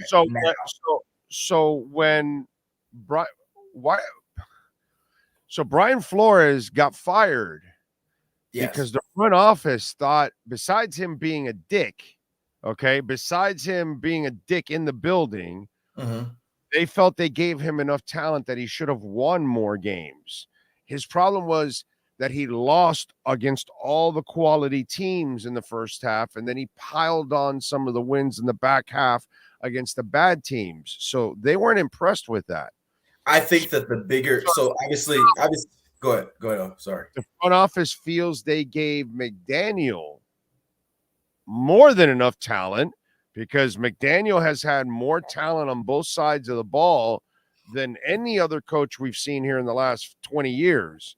And if they feel, well, you should have won more. You should have won a playoff game, and you haven't in 3 years. And we gave you the people you needed. We've given you the depth and everything. So you don't feel that there could be a little bit of the same that he's underachieving? No, I don't. I'm just going to call it what it is. I don't. We're in a completely different thought process there. I don't think there's any risk of Mike McDaniel losing his job in the next 12 months. That being said, I will say this. There's usually a trend that happens. If what you're saying happens and they fail again, typically the first step is you make changes within your staff. Very rarely. Here. Huh? That should be this offseason. I don't think there's – what changes do you make this offseason? He desperately needs an OC. You're saying Frank Smith's not doing a good job? No. Frank Smith needs to call the plays. So you're saying Mike McDaniel as the play caller is the issue? I'm saying Mike McDaniel, the head coach, is the issue. He can't be a head coach and a play caller, Cam. You're saying it's too much. You're saying he's got too much on his plate. Gotcha. Is that not obvious? He's a complete. I wanted to hear your perspective. Here's the thing. Oh, we have different perspectives, and so I in this basis want to hear your perspective. He's a complete. You want to hear mine. The way I look at it, he's a complete fuck up on the sidelines. Okay, I wouldn't say that, but that's your perspective. Yeah, that's my perspective. He's a complete fuck up on the sidelines. I think he definitely has some things he needs to work on. You just said in this interview he can't adjust in game. I think that's been a struggle of his. That's a fireable offense in any coach at any level, high school, college, NFL. If you cannot adjust, then that with him being a head coach. That is enormous, my brother. That your career is over if you can't adjust. I get it, and like I said, trust me. I work in the media in a national market where I know it's contradictory what you just said. No. Here, let me explain. Let me explain why. Let me explain why, and let me explain why I think that you're being a little contradictory here. Right? Give me a second here. Okay. I work in a media space where everyone has to have a hard take, right? Like everyone Monday morning, this team's the worst team in the world. This team's the best team in the world. Fire this coach. This is the coach of the year. This quarterback's elite. This quarterback stinks. It happens so much. And it has happened plenty with the quarterback that you love, Tua, right? And we've talked about how much the reactionary opinions are sometimes false narratives, right? And in particular for Tua, we talked about the importance of patience. He needed time, and he needed to be in an environment where he could succeed. And he also had to learn. Tua had to learn and get better within his own comfort. My thing with Mike McDaniel is that I think that what he is as a schemer, what he is as a confidence builder, as a motivator, is top level. There are weaknesses in his skill set. Last year, the big weakness that he admitted was he failed to run the ball with any frequency, right? And he got better. He's not perfect, as you just mentioned. He still had a game like last night where it's not consistent, but he went from 28th in rushing attempts to borderline top 10, right? So that is progress. This year, if the season ends on Saturday, like many people think, I think the big thing that we will talk to him about at the season end presser, and I assume he knows, is the ability to adjust in game when a defense throws a wrench at you, when a defense takes away your weapons, or when you lose a weapon like a Waddle or a Tyreek due to injury, right? I believe, and that's why I would give him time to spend this offseason in correcting that. And we come back next offseason and see how he's progressed in that level. And given what I've seen from him, I do have belief that he will grow in that capacity. I'm not willing to fire a head coach every time he fails in one aspect of his job. But wait a minute. He didn't grow this year. He didn't stick to the run in key moments when he should have. He didn't learn his lesson. He ran more. Sure, he did. I get it. And I commend him for running more, but he still abandoned it in several games. In key moments, he would still abandon the run. He still never figured out challenges. He can adjust. He didn't adjust last year. He didn't adjust this year. He only adjusted a year later, like the Chargers. They stifled him, and then a year later, he had answers for it. You know, a year later, no, it has to be within a half or within a quarter or something. You've got to adjust. He still doesn't make great in-game decisions. You know, the Chubb thing, that was not a good in-game decision. Correct. Again, the way he calls plays, brother, Achan is gouging them for 10 yards. You're going to call an option play? Mm-hmm. I mean, come on, I get it. Trust me. I mean, so here's what I would say. It's interesting. You're telling me that if the guy doesn't improve in any of those areas, like he didn't improve this year from last year, and he does all the same shit again next year, how are you keeping this guy? Well, one, I think he will improve. I guess that's my overall point. I have the patience to let him improve. Year 1 to year 2. How would he improve in year 3? So let me say 2 things here. One, I think this conversation is interesting because we're on opposing sides here, but I also understand your point. And like I feel like, at least me, probably more than most folks in the media here, I question McDaniel on a regular game-to-game basis on his decisions. I was critical with them on the Bradley Chubb decision and questioned them to the way that he probably did not love. The fact that I'm asking, why did you keep him out on the field? Did you change your process? Did you change your process? You asked it so classy. You got to, right? Yeah, no, dude, it was a fucking masterpiece. I just want you to. I've done this for a few years in a respectful way. When you asked it, I was like, "Wow, that's good." I've done this for a little bit. There's ways to do it without. I know a lot of fans are like, "Why don't you be hard on the coach?" That doesn't get you anywhere if you're just like, "Why do you suck?" Like nobody's going to answer you that question. You have to word it in a way where you get your question out, and he still feels a desire to answer the question. And so I feel like I have been critical in asking questions to get answers to these questions that fans want to know. That being said, I know how this league works, and fair or not fair. The big thing that McDaniel has going for them is that he has, I'll use this word, saved the quarterback. The most important player on the team, he has saved him from what looked like despair. Right. Uplifted his confidence. Quarterback loves him. He's uplifted his game to where he leads the NFL in passing yards. He's a Pro Bowl starting quarterback. Number 2, the offense is incredible.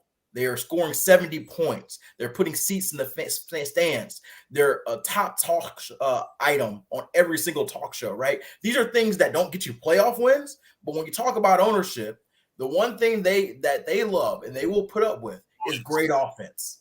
If you got a bad offense and a great defense, that's a clear road to getting canned. But if you got a great offense, your quarterback is looking good and playing high level yardage and stat football, it is hard for the owner to say, I don't like him. And Mike's likable. And so that to me, along with what I said of I think he'll get better in some of his flaws, is why I don't see any reasonable route of why he would be fired within the next year. Now, time changes all. 2 years from now, I think maybe that's a conversation. If we're 2 years from now and it's still the same conversation, I think you start to have a little bit more, but I don't think we're 4 years of the same shit. You better be changing. Yeah. But I just think that what Mike McDaniel's done, having the top scoring offense, saving Tua, bringing some scheme changes and desperately bringing an offense that this team has wanted, and what he's done for the confidence for folks, I think that far overshadows in Steve Ross and Tom Garfinkel and all the decision makers' minds than some in-game struggles and a late season collapse. That doesn't mean they like it, but I think it overshadows it to me. All right. I know we got to go. One more thing before I let you go, because I know we got Manny Navarro waiting here. But as much as I'm the number one Tua guy, I have to say, unfortunately, the way he's played and some of the decisions he's made with the turnovers, you can't give him a contract this offseason. You're going to have to let him play it out and then negotiate next year. You have him under control and you can tag him. And I don't care if he gets mad or not, but you got to get that bugaboo of turnovers out of him. Because that's a very interesting point, and I think that's something we'll talk about on Friday because it's going to be a very interesting conversation. Because I'll tell you what, from what I understand, Tua and Tua's people are expecting a contract extension offer this offseason, and so. That's going to be a very difficult conversation to tell the quarterback who you told all you got to do is stay healthy that, know what? We still need to see more. We still don't believe in you yet to give you that. And not saying you're wrong. I think there's a lot of reason to say, hey, maybe we need to see more, but that's going to be a hard conversation to have after he put up a Pro Bowl season, stayed healthy all year. Yeah. We still don't believe we've seen enough to give you an extension. I believe in the kid. I was like, I'm glad I don't have to have that conversation. I believe in the kid, but we're getting into this little rut where he's making bad decisions, and I think McDaniel's a bad influence on him now. Whoa. Whoa, yeah. he's a bad influence. All right. Yeah. We got a lot to talk about Friday. While he has saved him, he's also burying him in the process because he makes it harder on his quarterback, throwing fades to midget receivers, throwing to double and triple coverage because you're dying to get it to Tyreek because you're so Tyreek, intense. And he's become Tyreek intense himself, and he's forcing it there. And I think that's become an issue for him, unfortunately. And so I think that he's got to get that little bugaboo out of him. And McDaniel has to do a better job because we'll get into it. But, Tua, you go back 2 years with Flo and week 15 and 18. I was doing this while we were talking against the Pats and the Jets, 7 different receivers.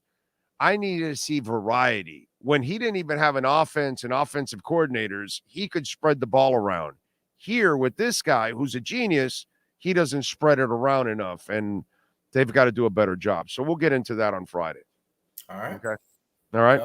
Follow him on Twitter at Cameron Wolfe. Catch his exceptional work at the NFL Network and catch him doing his thing twice a week here with the KSDT CPA Miami Dolphins Report. Thank you, Cam, as always. Appreciate it. Appreciate you. You got it. Great conversation. KSDT CPAs, they are hiring, by the way.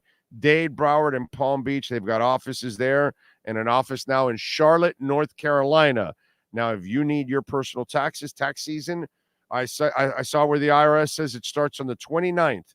Tax season starts. So get ready for tax season. Use that QR code. Reach out to our friends at KSDT CPAs. And also for your business, as you know, for businesses, you need that tax guidance all year long. They're right there for you. A phone call away. Call them 305-670-3370. This has been the KSDT CPA Pro Football Report with NFL insider Cameron Wolfe. KSDT is recognized by Forbes as one of the top tax accounting firms for 2022.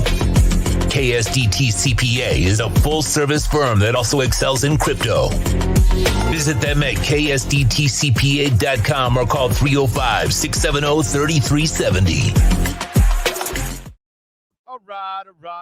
Let's do it. Let's talk a little Canes, baby. Don't forget, use our code BIG010. You will get 10% off online at caneswear.com, or personally, you go there, you will get 10% off. Use our code BIG010. It's our Caneswear Miami Hurricanes report.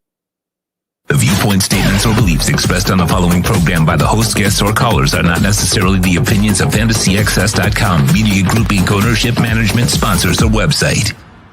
If you're a Miami sports fan, there's only one store to go to, and that's Caneswear at Miami Fanwear in Davie. They're your one-stop shop for all your Inter Miami CF, Canes, Dolphins, Panthers, and Marlins merchandise. They have hats, t-shirts, game day jerseys, and so much more. Located at 2655 South University Drive in Davie, and open 24/7 online at caneswear.com or intermiamiwear.com. Call them at 954-835-5597. Caneswear, the spot where Inter Miami and all Miami sports fans shop.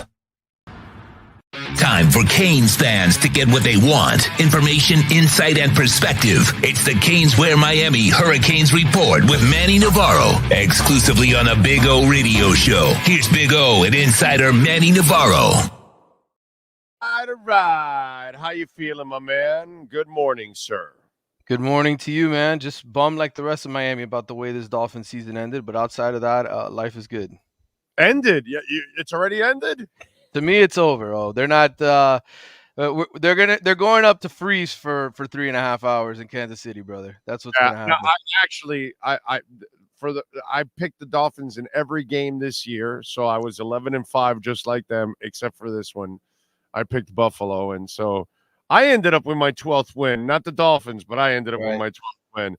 And yeah, probably gonna. Although I think they have a chance actually against KC because that offense is not very good. So I think they have a chance against those guys right now. Too banged up on defense in my mind. But man, they are so banged up on defense. Holy shit, man. Yep. Does Albany have any linebackers they can spare? Well, listen, they've got a quarterback coming here to Miami, but to come play for the Hurricanes. We're gonna have a Poffenbarger in here. A Poffenbarger. Yeah, it sounds like he should be in Harry Potter, right? Like it feels like he should be. He's one of the. It feels like he's one of the characters. Yeah, I mean, listen, the kid led the FCS in passing yards and touchdowns this past season. Led his team to the FCS semifinals where they got absolutely annihilated. But look, another arm to me. It's another guy that they bring in to compete. Another guy to push Jakari Brown and Emory Williams, and then we'll see if maybe we get some good news before the end of the week, and if Talia Tungavailoa gets that waiver that he's looking for, maybe he ends up here. Well, that's your starter then. That's for sure. Correct. When I saw this Albany and Poffenbarger, I don't remember the name. Maybe you'll remember it, but I remember we out recruited like Tulane and Air Force and something for some player. Yeah. Like I remember talking to you that week, and it's like, brother, we like out recruited like some scrub schools for this guy. Like, and I don't even think he even developed into a player either, by the way. If you were to ask the majority of college players now, okay, or even recruits, who was the last Miami Hurricane quarterback to play in the NFL? I guarantee you, anybody under 25 probably has no idea. Yeah. No, that's true. So it's really hard to recruit that position when you consistently suck at it. Yeah, that's right. They haven't had a guy in forever play. Ken Dorsey is the right answer. But again, Ken Dorsey was here 20 years ago. So long. No, but I'm thinking of all the shitty names since Ken Dorsey, and none of them have ever taken the field. No, that's right. Brad Kaya was drafted but never took the field. Right. No, never took the field. That's true. So you have multiple generations now here that have been born and gone through the city of Miami and never seen an NFL quarterback come out of this program. So it's hard to recruit that position. Mario really isn't good at it. You go and you look at his track record at FIU and Oregon and the guys he's brought in so far, nothing special. So, by the way, the Dolphins are signing Justin Houston to their linebacker spot. There you go. Gotta get some guys, man. Need some bodies. And former Chief, by the way. Well, there you go. He's gonna be able to tell you. He's gonna give up all the secrets. Exactly. He'll give you all the hand signals, everything, every little advantage you can take advantage of. That's it. So, Poffenbarger, by the way, has 2 years left. Yep. I would imagine they didn't really have to cut such a big check for Poffenbarger. No, those are one of those kids that are happy to just to get an invite, right? To come over here and be a part of a Power 5 team and to have a competition and have a chance to upgrade his stock. Really, I mean, there's only so far you can go at the FCS level. NFL teams have drafted FCS guys before, but look, that just shows you that the job is open at Miami, right? And the coaching staff is just trying to bring in as many guys as they can to see what they can get. And who knows? Maybe this guy is a surprise. The same way Jared Verse, a kid out of Albany, was a surprise for FSU. People thought, oh, he might be pretty good. But until you took the field, you didn't really know. So we'll find out if this guy's got anything this spring. Let me ask you, is it because Mario hasn't had success the first 2 years here? Did that hurt him in trying to recruit a quarterback? Because it's not like this offense looks like it's sexy. You know what I'm saying? No, I mean, I think it hurts across the board. I think you look at a lot of look, they went after the kid who ended up signing with Ohio State, Aaron Norland. That was their big target. And he decided early on he was going to Ohio State. Unless you change the narrative, right? Unless you start putting guys in the NFL at that position, unless you start taking transfers that come in and like kick ass, you're basically just an average program and producing quarterbacks, and kids pay attention to that stuff, and they don't want to be a part of a program that can't help them get to the next level. So the fact that Tyler Van Dyke's career fizzled out was bad for Miami, because the fact that he transferred to Wisconsin, he didn't make it here. when people were saying maybe he's an NFL guy, that just hurts the narrative, so to speak. Yeah, no, I just see it, and it's just kind of a shame because if you don't solve that position, right? It's Mario's not the guy that is going to manufacture wins. He's the kind of coach that is heavily weighted on talent because he's not really like a Spo guy or we're gonna watch a Shula year where he magically works the Woodstock thing and somehow juggles it from week to week and strike and everything and gets to the Super Bowl. Mario's the kind of head coach that needs good coordinators. He needs to have good coordinators, and you can see from his first couple years here, it's been a struggle, right? To get coordinators. The guys that he really wants don't want to come play, be a part of it here. So that's why you end up getting some of these retreads. Luckily for him, I think he landed the right defensive coordinator. I think Lance Guidry was a big hit. But we'll find out if this offensive staff can get their act together and develop a quarterback. I think Mario's of the mindset that you win at the line of scrimmage, the way Michigan won this last national championship. Yeah, I have no problem with that. They ran for 300 yards and beat the hell out of them. Yeah, definitely. Yeah. But I think if you have a game manager, right? Like I know J.J. McCarthy's going to probably get drafted in the NFL, but if you watch that game last night, he really didn't do anything special other than scramble for 30 yards to get his team out of their own end zone. So he didn't make any big throws. He didn't even have any touchdown passes or anything. So I think, you can win that way in college football. Alabama won that way. You could argue Georgia technically won that way, right? Stetson Bennett, I know he's drafted, but he's not playing in the NFL. So I just think you need a guy who can come in and do the job, and Miami didn't have that or hasn't had that their first 2 years. Yeah. All right, so the Tua story. Yeah. All right, so he's in the portal, but he hasn't gotten that extra year. Walk us through that whole thing. What are we waiting for here?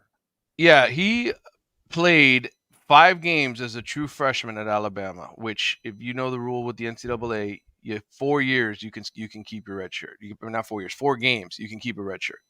If you play more than 4 games, you basically burn a red shirt. So what happened to him was he played 5 games at Alabama. One of those games was coming in at the end of his brother's game when he broke his hip, when Tua was injured and knocked out at the end of I think it was against Arkansas, right, where he had that injury. So he came in and he took 2 snaps at the end of that game. So the waiver is to get that extra year because one of his years was a COVID year, which is a free year, right? So this would be a 6th year with the condition that whatever, getting on the field as a freshman for 2 snaps. The problem is you open Pandora's box. Then everybody comes to you and says, well, I only played 2 snaps and that game counted against me, So the NCAA has to sort of make that decision. Are they going to make a special exception for Tua's little brother, or are they going to stand firm and screw him over like they've probably done to many other kids in the past?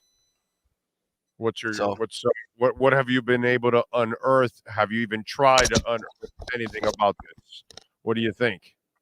Oh, well, I mean, the NCAA, it's always a case-by-case basis, right? It's kind of like, can you present a good enough hardship to, and really in the end, it really comes down to the lawyers. How good are your lawyers at fighting for you and making an argument? So I think, we should have an answer sometime this week is what I was told. And, if not, he'll try to enter the draft. The deadline is the 15th. So we will have an answer, I think, one way or the other. All right. Sounds good. All right. What else are you working on in the Athletic and Canes wise? Yeah, well, I just you have the story on Reese Poffenberger. We also have another piece that came out here where I was ranking all of the 10 years of the college football playoff. Every single game, I ranked the top 30 games, which from worst to first.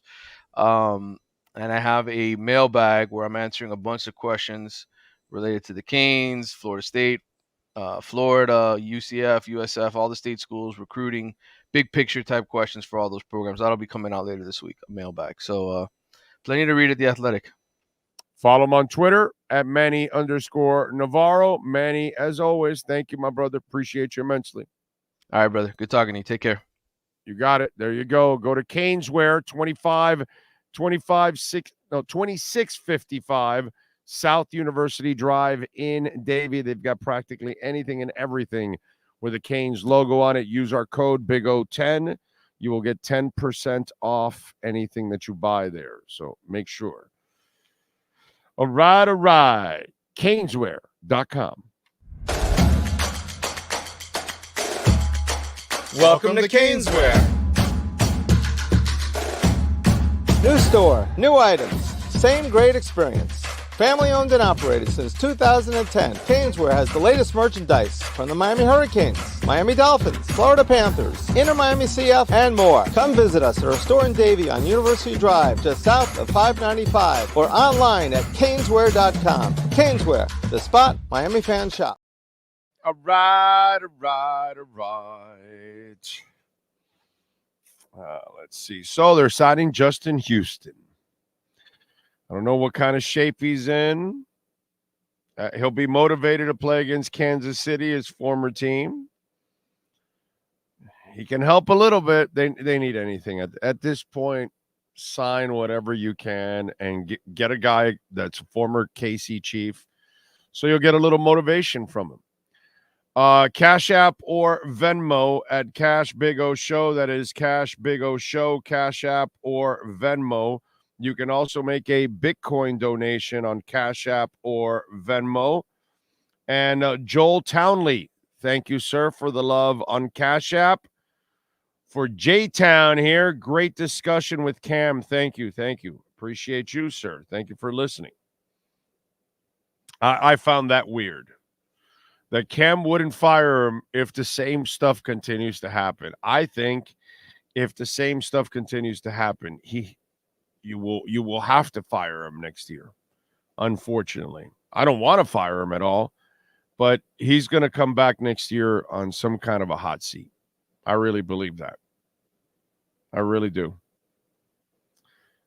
So what's going on? AVAX up nearly 4%. Solana up 6.5%, back over $100, 101. Bitcoin is up to 46,822, up 4%, just under the 47,000 that it's crossed already once. We'll see if it ends up crossing it again for a second time. Love it. If those of you out there that are doing the Neutron dance with us, Neutron is up 21.8%. It is up to $1.64. It's freaking awesome. I'm loving it. Pendle down just under 1%. It's actually in the $1.24 range. It is in a beautiful buying zone right now, Pendle. Really good buying zone. Ty the Kid, thank you for the love in the super chat, Ty. Big O, notice how Michigan ran all over Washington and won. Maybe like Mike should take notes. Yes. What can I tell you, brother? Our head coach does not figure out the stuff with the running game. I don't get it, to be quite honest. I don't really understand it. You know? It's one of those where you just wonder, like, what the hell are you thinking? You know? It's frustrating with McDaniel. Michigan won yesterday 34-31 to end the season 15-0 and win the national title. 303 yards rushing. The Corum kid and the Edwards kid dominated. Blake had 21 rushes for 134 yards and 2 touchdowns, and Donovan had 6 rushes for 104 yards and 2 touchdowns. Just they physically beat up Penix, and you know, it's the same shit that's been going on with the Pac-12 for many, many years. There was a part of me that really wanted to see Washington win. One, because it was the final year of the damn conference, so it would have been cool for them to go out that way, at least. But it ends up becoming kind of like us Dolphin fans, the same old, you know what I'm saying? That's what we're living right now. And we thought maybe we would avoid that. But for the Pac-12, I'm sitting there watching and going, same old Pac-12. You punch them in the mouth and they crumble. So we've talked about drop passes, and Sean, if you can pull up the McDaniel cut. Yesterday, Chris Perkins asked a tough question, and sometimes I like Cam asked him that tough question where he asked it in a beautiful way. By the way, it was beautifully designed, kind of like a McDaniel play at times.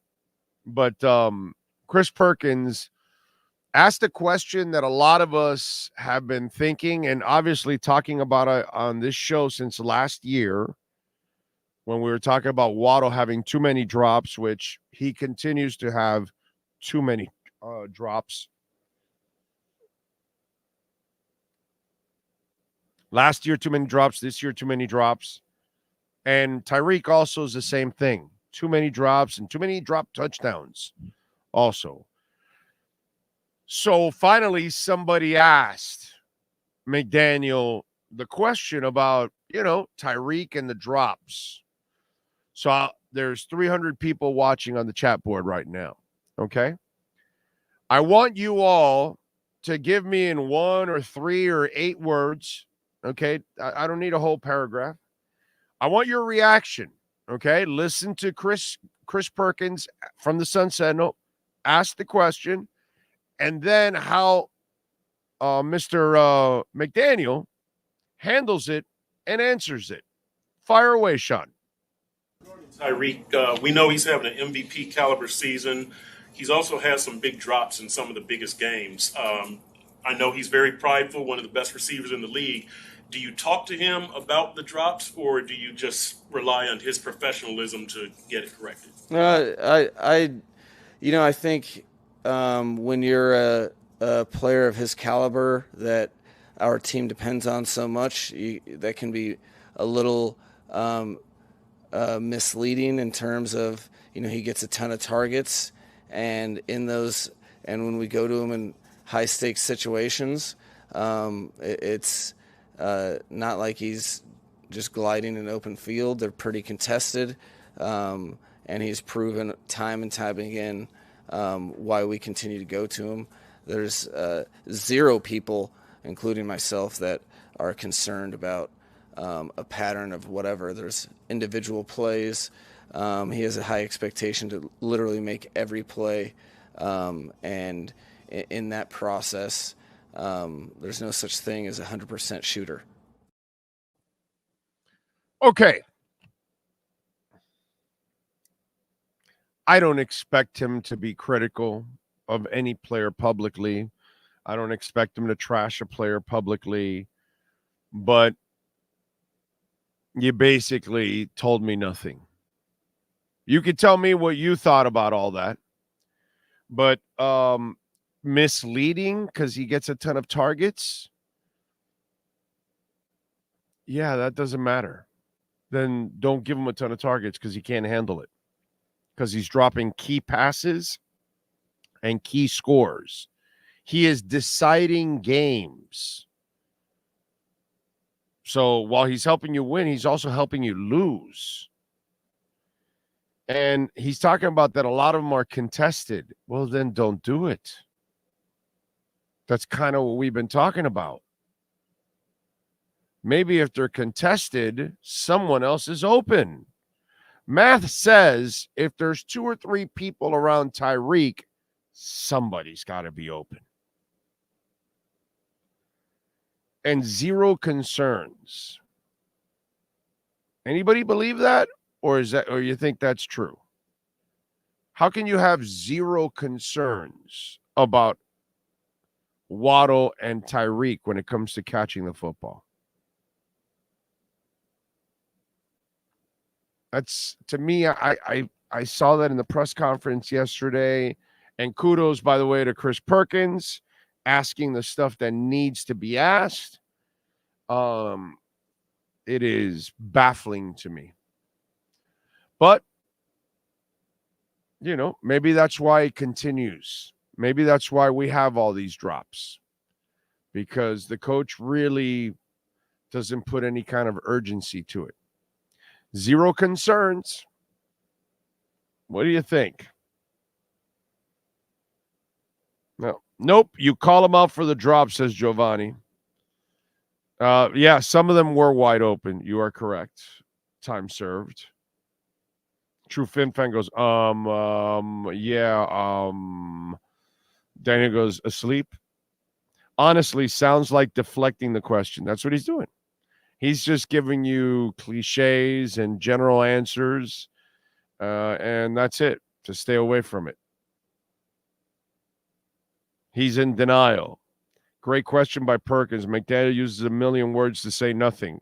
He does do that. Time served says, I would rather be 30% and make the key catches count, not when they're up 28. Exactly. So that's weak on McDaniel's part, says Arnaldo. Daniel Bryan says nonchalant. And that's kind of how everything comes off with McDaniel, unfortunately. Miguel says coach speak. AR 185 says he doesn't want drama from Reek. Yeah. Zero concerns is a lie, boosting Hill's ego and hoping he adjusts. But Hill did say 2 weeks ago, F it. That's right. You make a mistake, F it. That's right. I wish more of the writers would ask hard questions. I mean, some of them do. Some of them get it in there. You know? Some of them get it done. What do we got going on? To me, it was just a concern. That's all. The answer is not what I wanted to hear, to be quite honest. So, 46,931. Going to hit that 47 again. Let's go. Let's get to 48 today. What else do we have going on in the world of deportes? Oh, when sports and business collide, we like doing something called the KSDT CPA Sports Business Report.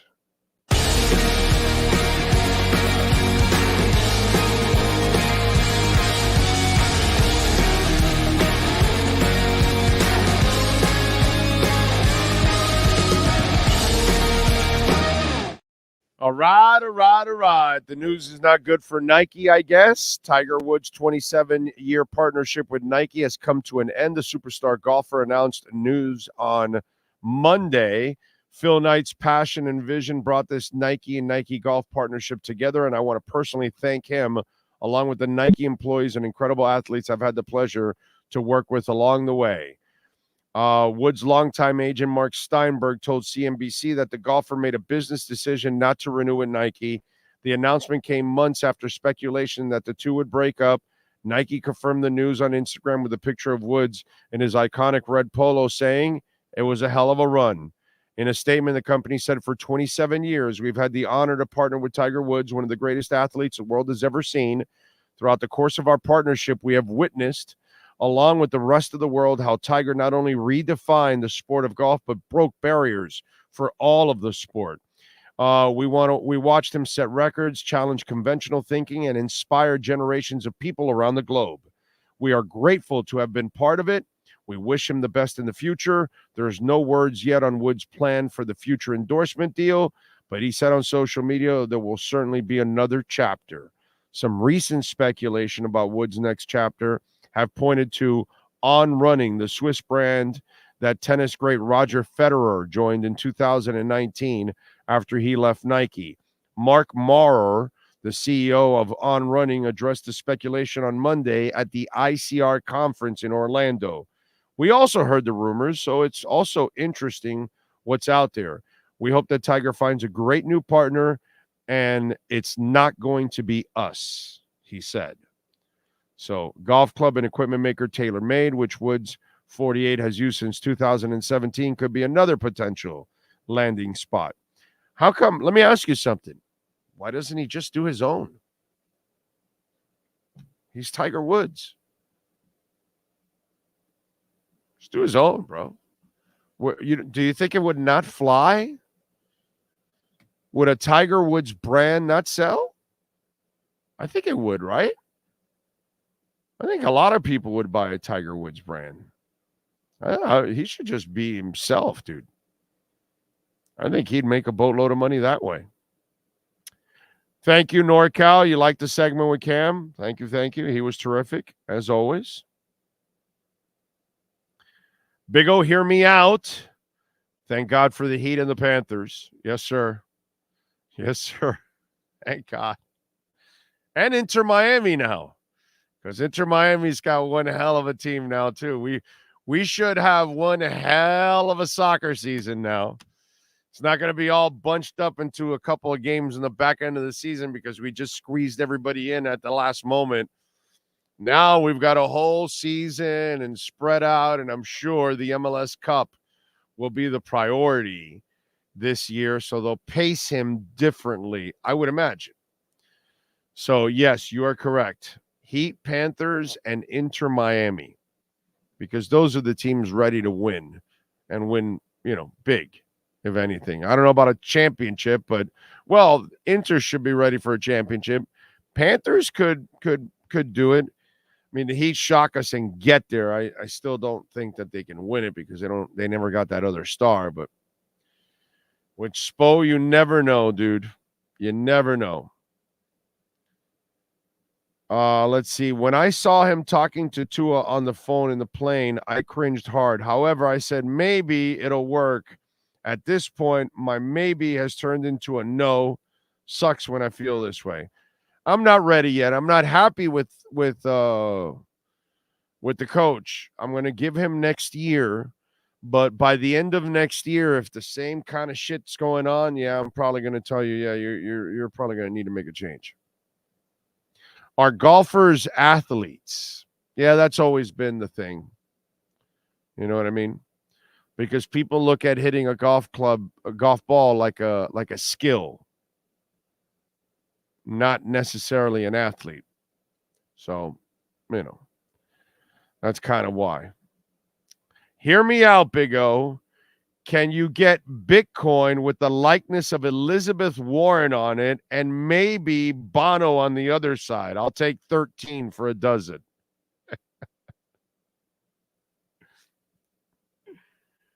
Oh, man. Some guy reached out to me on Twitter yesterday. Hey, you got listeners on both sides of the deal, right? Democrats or Republicans. And I go, yeah, and I don't like either one. I don't really care about Democrats or Republicans, my brother. And I'm happy to tell them why they're complete screw-ups with our money. More than happy. He's all worried that I might piss off a Democrat or a Republican or something, and I don't care. Never have. So if you haven't, it's like once he told me that and then I gave him the answer, he probably goes, yeah, this guy doesn't care about that kind of stuff. Yeah, no, I don't. No, I don't. Don't care because I don't care about either side. Like I said to all of you out there, please learn about Bitcoin. Once you do, you don't care about Democrats or Republicans ever again. You'll understand a lot more what's going on. Problem is you all don't keep up with really our money. You don't really keep up with what's going on. And if you did, you'd understand. You'd understand what both are doing to us. Big O, please educate me. I'm 32 years old and only caught the tail end of Marino's career, but how are fans so quick to trash on Tua for not winning the big games, but we glorify ringless Dan Marino? Well, we got all this. Some of you out there, you're so young, right? And it's not your fault. You were born 20 years ago or 30 years ago or 40 years ago. You don't know much about the history of the past.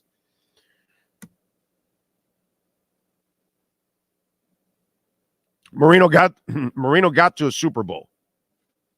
So that in itself, without a defense, without a running game, is an incredible feat. And you got to win big games along the way in order to do that. And he got to the playoffs several times and won a couple games in the playoffs several times. He didn't win a championship because he didn't have ever a complete team. He didn't have the running game. He didn't have a defense. And the right side of his line wasn't that impressive either. It was all right. So that's why. I got this yesterday also. Somebody was telling me, again, a young person. Well, the whole McDaniel thing. Well, Shula also was a guy labeled that he couldn't win big games. And I was like, yo, dude, Shula couldn't win the big game. Not big games. He was winning big games. That's how you get to the Super Bowl with the Colts. And that's how you get to the first Super Bowl with the Dolphins. But he lost the Super Bowl with the Colts and the Super Bowl with the Dolphins. So the label was, Shula is a hell of a coach and he can win games, but he can't win the big one. Because that's kind of how the narrative goes. Can you coach? Okay. Can you win? Okay. Can you get to the playoffs? Okay. Can you win in the playoffs? Okay. Can you win the big one? So these are all narratives and these are all stages that you've got to cross, right? And Marino proved to you many times that he could win in big games, but he was going to need help in order to win a championship. That's the difference, my man. So we saw Marino win a bunch of big games that sometimes he shouldn't have won, but because he was special, it's the reason why. And I witnessed it. So I saw it. I know exactly how it went down. And that's the difference. Okay. So for Tua, he's got to win those big moments. But the problem for Tua is he also needs the proper coaching. Marino had Shula around him. So he had the coaching around him. He had the right support. I'm not exactly sure Tua has it, but either way, Tua's going to get labeled for it if he doesn't get it done. And unfortunately, this is what he signed up for. It's the way it goes. But for Mike McDaniel and for Tua and for the Miami Dolphins in general, because this has been a problem for them for 30 years now. This is nothing new. We've been living this for decades now. No coach that we've brought here since Shula can win in the playoffs. They just can't. There's been one or two wins, but it's erratic and sporadic, in other words. Not a lot. So you got to prove that you can win big games and that you can constantly get to the playoffs and that you can win in the playoffs. Shula proved that many times over. Marino proved that he could win in the playoffs.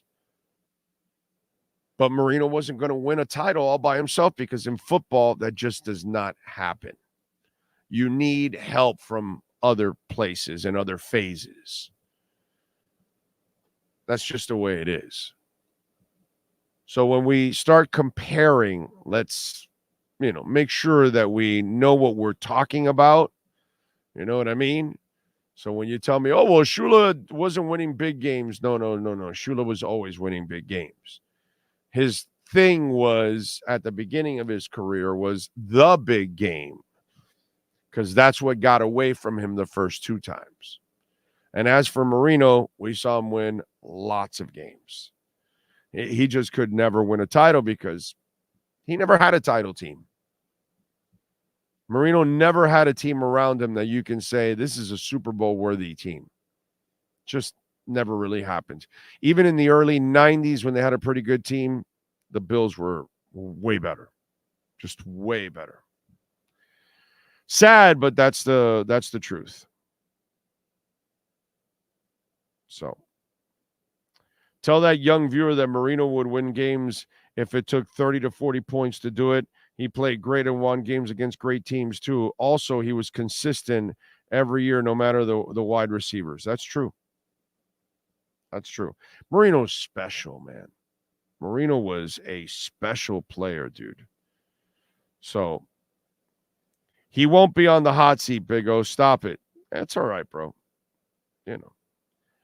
He won't be on the hot seat next year if he continues to do the same stuff. Not at all. Not at all. I must not know what I'm talking about. Big O just got out of lunch break. Where are we seeing the game Saturday? Home, dog. Home. Let's see. I got game. Oh no, that's something else. Is there a market to trade Tua this year? They're not going to trade Tua. That's not even a conversation. Frankie says, I think you give Tua too much slack. Oh, Tua was off Sunday night. You can't blame that on the coach. I did blame it on Tua.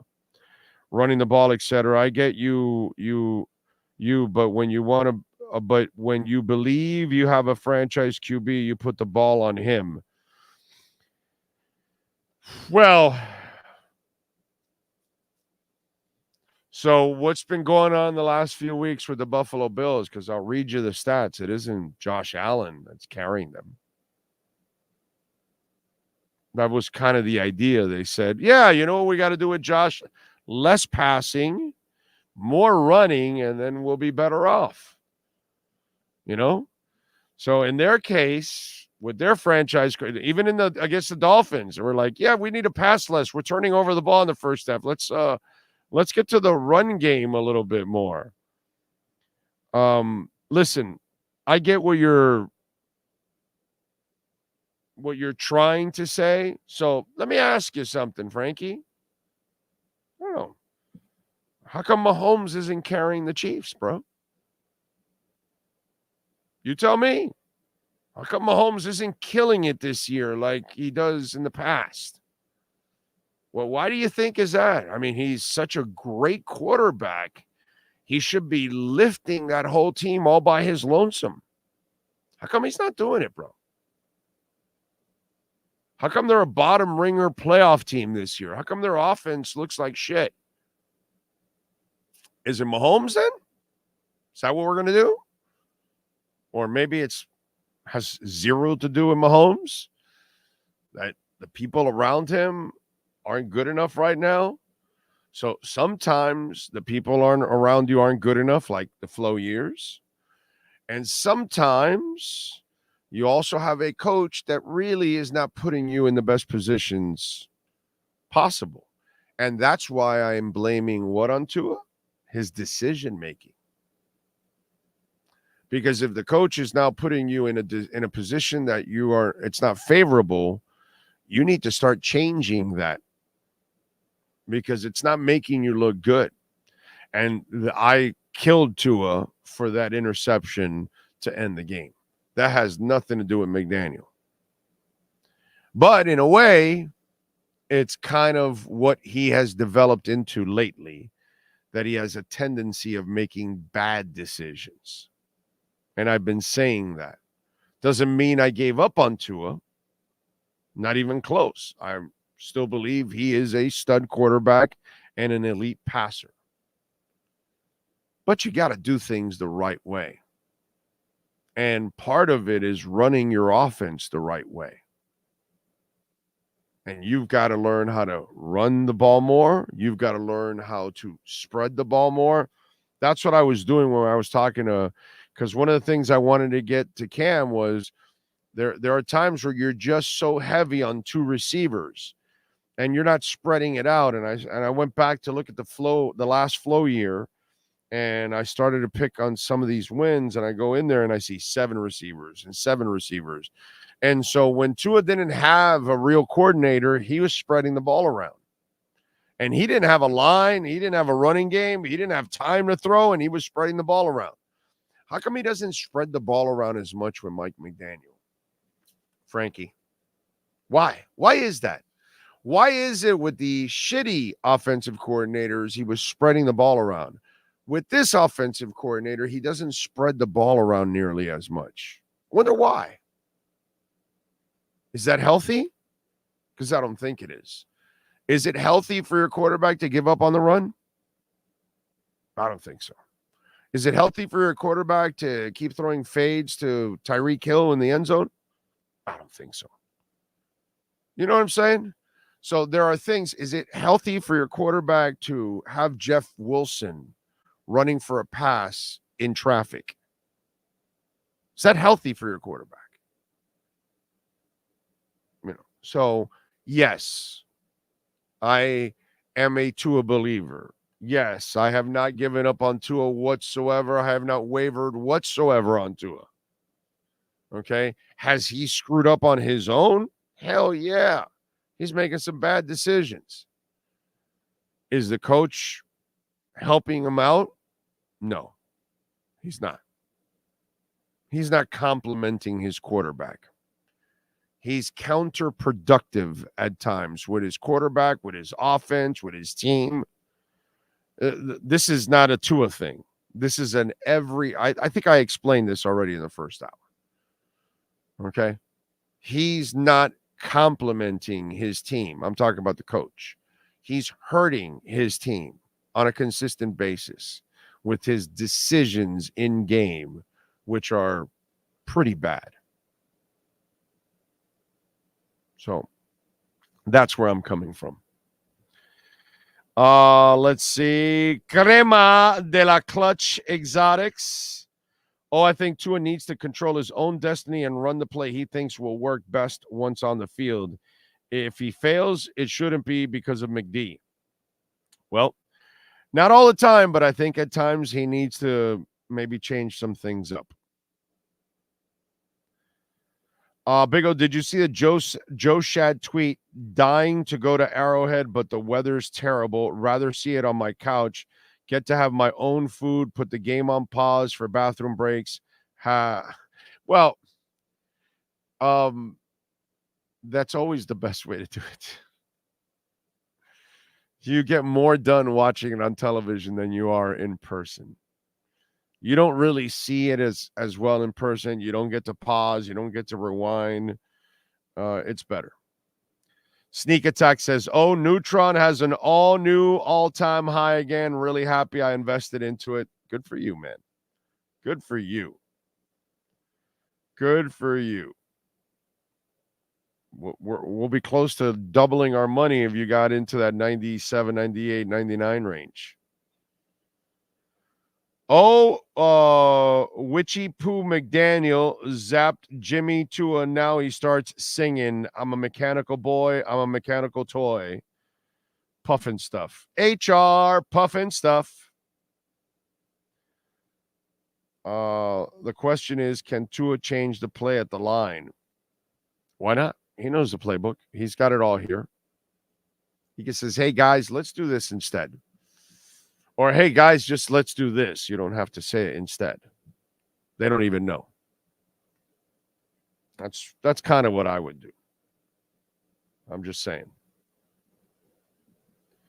Let's get a little music history. Why don't we? Let's see. January 9th. In 1963, on this date, drummer Charlie Watts joined the Rolling Stones. In 1973, on this date, Japan refused to issue a visa to Rolling Stones singer Mick Jagger because he was busted for drugs back in 1969. The band had to cancel a proposed Asian tour. In 1997, David Bowie held his 50th birthday bash concert at New York's Madison Square Garden. Guests included Lou Reed, Foo Fighters, Billy Corgan, Sonic Youth, and more. In 2005, Motley Crue's Vince Neil married his girlfriend, Leah Girardini, in Las Vegas. The singer's buddy, MC Hammer, performed the ceremony. In 2012, White Stripes frontman Jack White appeared on the History Channel, showing American Pickers. In the episode, he buys a stuffed elephant head for $12,500. And that's what happened today in music history. Let's go with the little birthdays on January 9th. Nina Dobrev, the actress, is 35. Let's see. Kate Middleton, the princess, is 42. Let's see. Sean Paul, the rapper. He is 51. Richard Nixon, I am not a crook, was born on this date in 1913. We lost him in 94. J.K. Simmons, the actor, is 69 years old. Hey now, you're an all-star.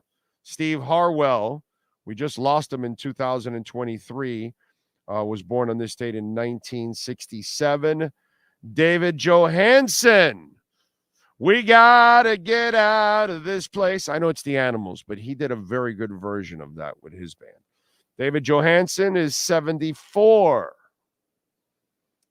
Chad Johnson, 46 years old. Jimmy Page, Led Zeppelin guitarist, is 80 years old.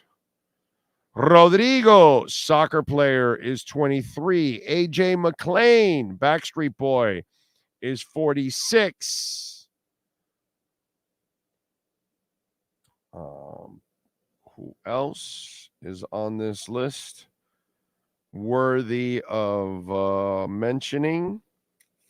Muggsy Bogues is 59. Dave Matthews is 57 years old today. Omari Hardwick, TV actor, is 50 years old today. Pretty good list today, actually. Not a bad list. I like it. All right. By the way, concert-wise, this week, Saturday, you've got the Flock of Seagulls at the Parker.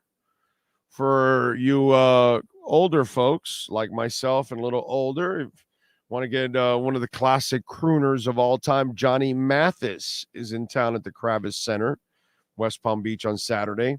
And on Sunday, you can go see Tesla at the Seminole Coconut Creek Casino. All right. The Coco Outdoor Stage there. So you can enjoy a little Tesla. All right. All right. Let's see. I would expect at least one more signing this week. I have no idea who it could be. What is your guess? I have no idea, dude. I don't know who they're signing. No, I have no freaking clue. Big O, if Tua stinks versus the Chiefs, I would think he could be replaced in the draft, or we could go after Wilson or Cousins. Yeah, I don't think any of that is going to happen, my brother. So I get it. You don't like Tua. You've never believed in Tua and all that stuff. So I get all you non-Tua believers are right away going to think that. Let's see. Ty the Kid on Super Chat. Thank you, sir. Also, do you think they should go to KC early for weather purposes? Nah. Do what you normally do. What is it, Friday or Saturday? No, Thursday or Friday in this case. Whatever. Fly up there and get it done. Crema de la Clutch says, I think Tua needs to control his own destiny, run the plays that he thinks will work best on the field. If he fails, it shouldn't be because of McD. I think we read that one. Thank you, sir. This is the one we didn't run. Brian Diaz, thank you for the love in the Super Chat. Do you think we need to run more ball control offense, tempo, short passes, running up the gut, play action? Yes. It doesn't have to be up the gut. It could be wide. I don't care how you run, but run. Okay? It's not like up the middle you're going to tear it up, but you are getting a lot of yardage on the outsides. I don't care how you run, just run more often. And yes, I'd like a short passing game added to it. Yeah, I would like that. But McD doesn't necessarily adjust very well. Big O went to Duffy's on 57th Avenue with my cousin. Shambi, he used to work with you. Yeah, Shambi's a good dude. Shambi's your cousin? Good people. Good people.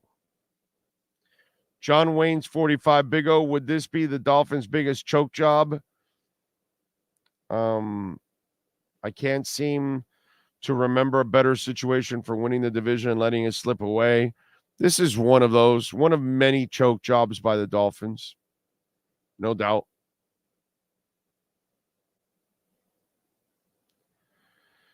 What else do we have here? Tua was sailing passes from the start. When he's doing that, he's off game, all game usually, not to mention Tyreek running past everyone, and he has to stop because it's too poorly underthrown. Yeah, that one was bad. But he threw one perfect to Tyreek that he dropped. So it goes both ways. I'm not going to go that he was just off. I'm going to go with Tua made some bad decisions. Okay? Stupid decisions. Those interceptions were terrible, dude. Like, there was no business for him to throw those interceptions. Oh, have you heard of Radio Garden app? You can listen to any radio station in the world. No, I haven't. I'll check it out. Dude. Thank you. Just the Tuas. Thank you for the love and the super chat. Big O, appreciate you in the show. How would you feel about having Brandon Jones as a linebacker this week covering the tight ends or even as a spy? He's not big enough to be a linebacker, my brother. I love Brandon Jones. I'm a Brandon Jones guy. I think he's gotten better as a player. I hated that he had the knee injury and he had the setback. But I'm a huge Brandon Jones guy, dude. But not for a linebacker. If Tua is the guy or the guy we want him to be, you have to put the ball in his hands sometimes. He just seems lost. It's okay, so let me ask you something. Did you say he was lost when he hit Tyreek in the hands this week? How about last week? Did you say he was lost when he hit Tyreek and Claypool in the end zone? Did you say he was lost against Kansas City when he threw a perfect bomb to Tyreek? Or Waddle, that he's thrown a bunch of passes that he's dropped left and right and touchdowns? Are you consistent? I'm just wondering. Because I'm not Mike McDaniel here. I'm not going to feed you a bunch of bullshit and tell you, well, he gets a lot of targets, this, that. No, dude, you throw the passes, you catch them. So I'm just wondering. So on the passes that he's on target and they're dropping, is he bad then? Like last week. Last week, if Tyreek and Claypool catch their touchdowns and your boneheaded coach doesn't hurry up the play before 2 minutes, you don't throw that interception. Hell, that might even lead to more points. Now that you're, playing the football the right way, leave the other interception because you got to leave the other interception. The first one could have been avoided because the coach did something stupid. Okay? So what happens? Does his game look terrible? It doesn't look as bad, right? Maybe the game's different. If there's 2 touchdowns caught, if there isn't an interception there towards the end of the half where you could have added more points. A lot of things can change, and then the perception changes. You know what I mean? But your argument doesn't fly when you don't say the same thing on the other side and say, well, he has thrown a bunch of them that were on target, and they're just dropping passes. I mean, you have to be fair. That's why I'm not, I get it. A bunch of you never believed in the kid, so this is your chance to pounce and all that shit, and you were never fair to the kid in the first place, so you're not going to be fair now.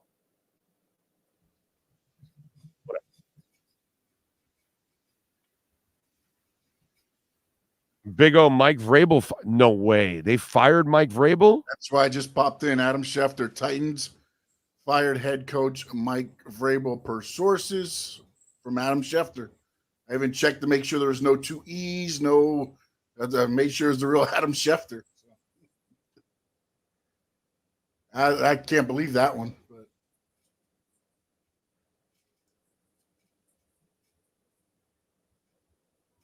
I'm thinking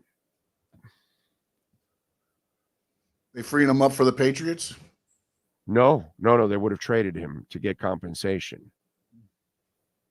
I'm thinking he pulled an Orlando Alzagari. What do I got to do to get out of here? What do I got to do to get free from my contract? Oh, I got it. They told me not to talk about this.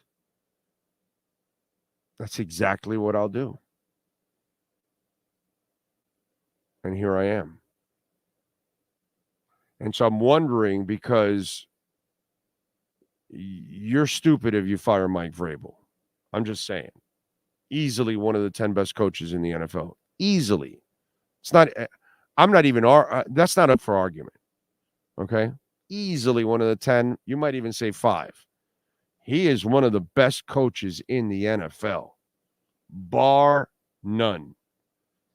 So did he go in there with a bunch of like, hey, I'm tired of this. You guys can't get me a quarterback, this, that. You're an incompetent GM. What's going on with this? I got to put up with fucking Ryan Tannehill, whatever, I'm just wondering. This makes no sense.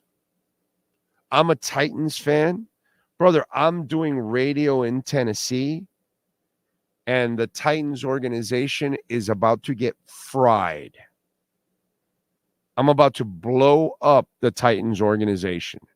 This is the kind of shit that you don't deserve to ever win another game again, to do that to your fan base. Or he did something behind the scenes that they like, well, no, we can't tolerate this or whatever, and he did whatever he could to get out because he didn't want to go to New England where they would have to give up compensation. That's less compensation he has to improve the team. Just like I'm sure Belichick doesn't want to get traded anywhere, because if he gets traded, then they're giving up compensation. That's less compensation he has right now to rebuild the team.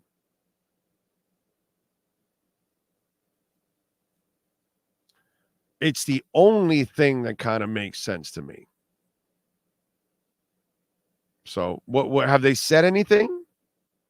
Yeah, they're saying owner Amy Adams Strunk wanted fresh perspective in the coaching staff after a 6-18 stretch over the last 2 seasons, including 1-9 in division games. Wow. So this was their plain stupidity. So you give them Malik Willis and Ryan Tannehill and no quarterback, and you want him to win also. Like, okay. All right, Amy, you don't know what the hell you're doing. Wow. Yeah. John Wayne, yeah, you should be pissed because he's going to New England now. Wow. Yeah, we're going to have to deal with New England. And he's better than Mike McDaniel as a coach right now by miles. It's not even close. Wow. That's a break for New England. They're going to have a high draft pick, and they're going to get Mike Vrabel. That sucks for our division. It's not a good day for us. Not a good day for us. Low too. What's that? Because yesterday, Bill Belichick said he would give up player personnel decisions to stay on as coach. Does he go to the player personnel and Vrabel now comes in as your coach? Or you just get rid of Belichick altogether, right? You get rid of Belichick altogether. I think Belichick was kind of full of shit yesterday. That whole thing, well, I'm just part of the organization, this, that, and that, yeah, I would bring somebody in and all that, but he's still going to want final say. He still will want a puppet as personnel. Not somebody that, okay, Bill, you coach, he picks the players. You can make suggestions, but he has final say. And you will coach the players he drafts. That's it. If you want to do it that way, we're great. If you don't, that's not the way we're going to do things. You will not have the power in personnel. Because you can't give Belichick power in personnel. He's terrible at it. Chris Greer's dad's the one that helped him get Brady and saved his ass. Okay? So that's bad. Wow. freaking New England's going to get Mike Vrabel, bro. That sucks ass. Yes, sir. With the bad news going on, we do have, I believe, a possible good note for Dolphins fans. Oh, my God. What is it? Joe Shad is saying that he has learned Kevin Harlan will be working the Dolphins playoff game. My money now is shifted. Dolphins. Oh, wow. Okay. Yeah. Oh, well. Yeah, for me, I know he's a terrific broadcaster, but that stuff does nothing for me, man. It doesn't do shit for me at all. You know, I'm just so worried about the game. I'm terrified of this game that I don't care who's calling it. I just terrified that this game is not going to go our way. It's terrible weather, and our coach is going to decide to pass the ball 67 times in a blizzard, and it's frustrating. It is. It's frustrating for me, I got to say. The only thing that isn't frustrating is watching Neutron up in the $1.63 area. That's about the only thing that isn't frustrating right now. That's about it. What can I tell you? Poor Sean trying to put a good spin on a bad scenario somebody put out there. I try. Hey, here's another good spin for you, O. Uh-oh. Bitcoin hit something? No, entertainment. The Mandalorian and Grogu are headed to the big screen. Directed by Jon Favreau and produced by Favreau, Kathleen Kennedy, and Dave Filoni. The Mandalorian and Grogu will go into production later this year. This is the way. Now that, my friends, that is awesome. Okay? That is fantastic. Hey, can we lift it? There we go. Lift both arms. Yeah, baby. The movies. I like it. It's been such a hit. And a lot of us like The Mandalorian. I can see that. Makes a lot of sense. Okay.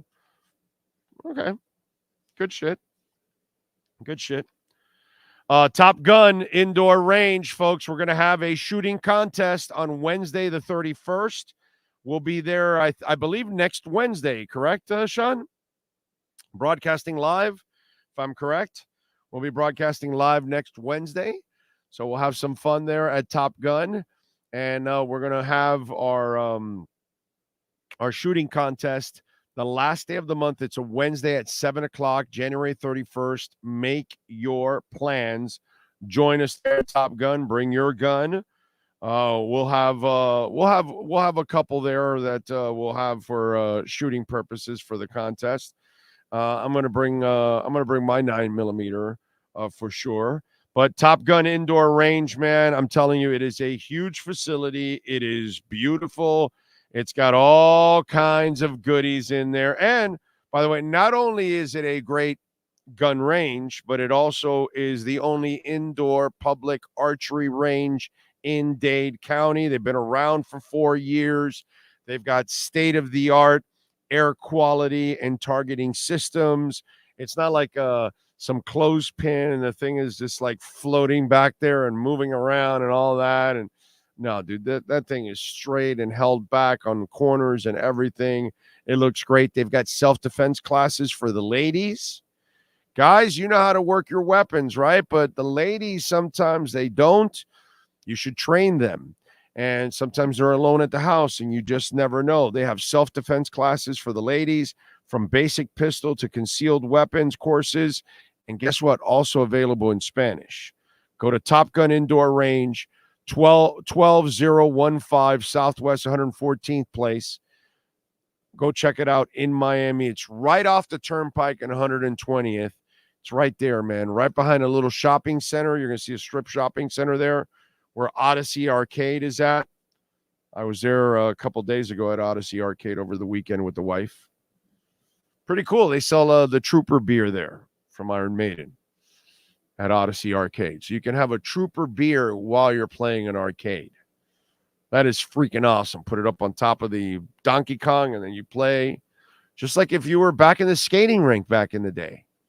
Same thing, except back in the day, it was like a Coke that was on top of the Donkey Kong. This time it's, you've grown up now. Now you can put an Iron Maiden Trooper beer there while you're playing your Donkey Kong or Defender. Whatever it is. Galaga. Although Galaga you can't put it on top because that thing will slide down. So you got to be careful with Galaga. They've got Asteroids, Defender, Cubert, Burger Time. They got a whole bunch of new games, but they've got a bunch of classic games in the pinball machine. Pretty cool. So you could go to Top Gun and then go over to a little arcade. By the way, Hole in the Wall. They're what's that called? Damn it. I had a brisket. It was terrific there. But they're oh God, what's the name of those that appetizer? Oh God, now I'm brain farting in the appetizer. But it was so good. Oh man. Can't believe I'm forgetting what the hell it was. Now I'm totally brain farting on it. Maybe I'll remember along the way what the appetizer was that I ate. But it was so good. Hole in the Wall is good. So you could go have a great night at Top Gun and then go have some food right next door. Frankie Fresco says, if the weather gets worse, any possibility they reschedule the game? Any playoff game ever been rescheduled? I don't remember a playoff game being rescheduled. I don't think they will. Not for snow, Frankie. They play the game in snow. I was going to say, and also the mayor of Kansas City, somebody retweeted out a Dolphins fan and said the worst of it, I think, is today and tomorrow. They're having everybody stay in. The worst of the snow and everything else. It's just going to be so everything will be done before we would have to fly in, I guess. Okay. All right, we got some breaking news. Apparently, the U.S. lunar lander has no chance of a soft landing on the moon. Company behind the mission says after technical issues hit the spacecraft. Wow. I just hope everybody in it. I don't know. Is it manned or unmanned? I'm not exactly sure now. We are getting to the point where they're going to start building bases now all up there in the moon and stuff like that.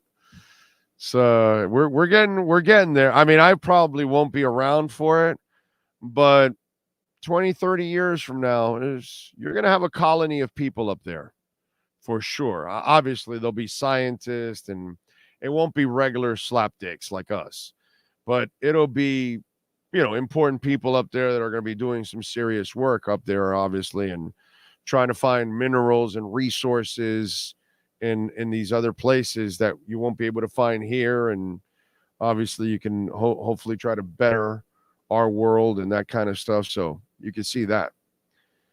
How many of our guys have ACL and MCL injuries? A couple. Big O, did you cancel the Vegas Airbnb? Not yet. Keyword, yet. I probably will cancel it on Sunday. Once our season is canceled, I will cancel it on Sunday. I mean, I'm going to hang in there till the end, dude. You know what I'm saying? I think I have till February 3rd to get my money back. So I have plenty of time. And it's literally the week before the Super Bowl. So I will know if they're in or not. I know they're not going to make it. Okay. I didn't even pick them to win last week. It's the first time I did not pick the Dolphins this year was last week. And I think they got a shot, but I'm still probably picking Kansas City only. And you know what's the screwed up part? The only reason I'm picking up Kansas City, it's because we don't have a coach that can win these kind of games. So unfortunately, if we had a coach like that, then maybe I'd give him a chance. But we don't have a coach like that. Big O, do you think Fangio will want to come? Yeah, dude, he's under contract. He's getting paid $4.5 million a year. He did a good job. It's fine. They didn't lose because of the defense last week. Early in the season, his defenses was crap. Big O, we have AI, so it just might be your lifetime. I doubt that. I won't be around for, I am 57. Do I make it to 77? Does it happen in 20? Maybe there's a chance. I would love to make it to 77. That would be fine.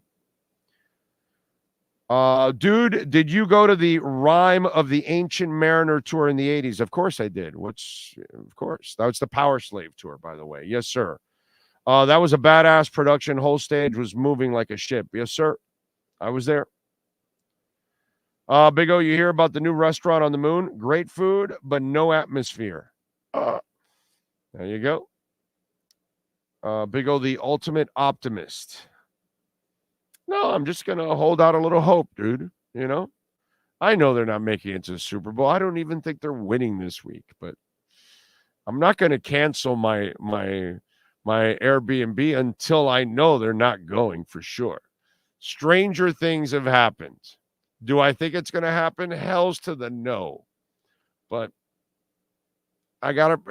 there's no way I cancel it. You know why? God forbid. Well, no, God willing, they make it. Okay. Can you imagine if I canceled it after the Buffalo loss and said, F it. These guys suck. They're never going. Let me cancel my Airbnb. And then they go on this run and they end up in the Super Bowl and there's Sean going, all right, dude, we're going out. Yeah, no, I canceled it. And then you think I'm going to be able to rent it again? No. The money that I would have to pay, no, I won't be able to afford it. I'm a working stiff. I can't throw money away. So, yeah, I have to, no matter what, I got to stay with it until I know the Dolphins are out. And I know in my heart of heart, they're not going anywhere. But stranger things. So. Let's see. I think I'd be more confident if Mike Vrabel was our coach. Exactly. Yes, Ray. If Mike Vrabel was our coach, I would give us a chance. Yes, sir. But with Mike McDaniel, I don't have that same oomph. Only reason you're not canceling is because you have until February.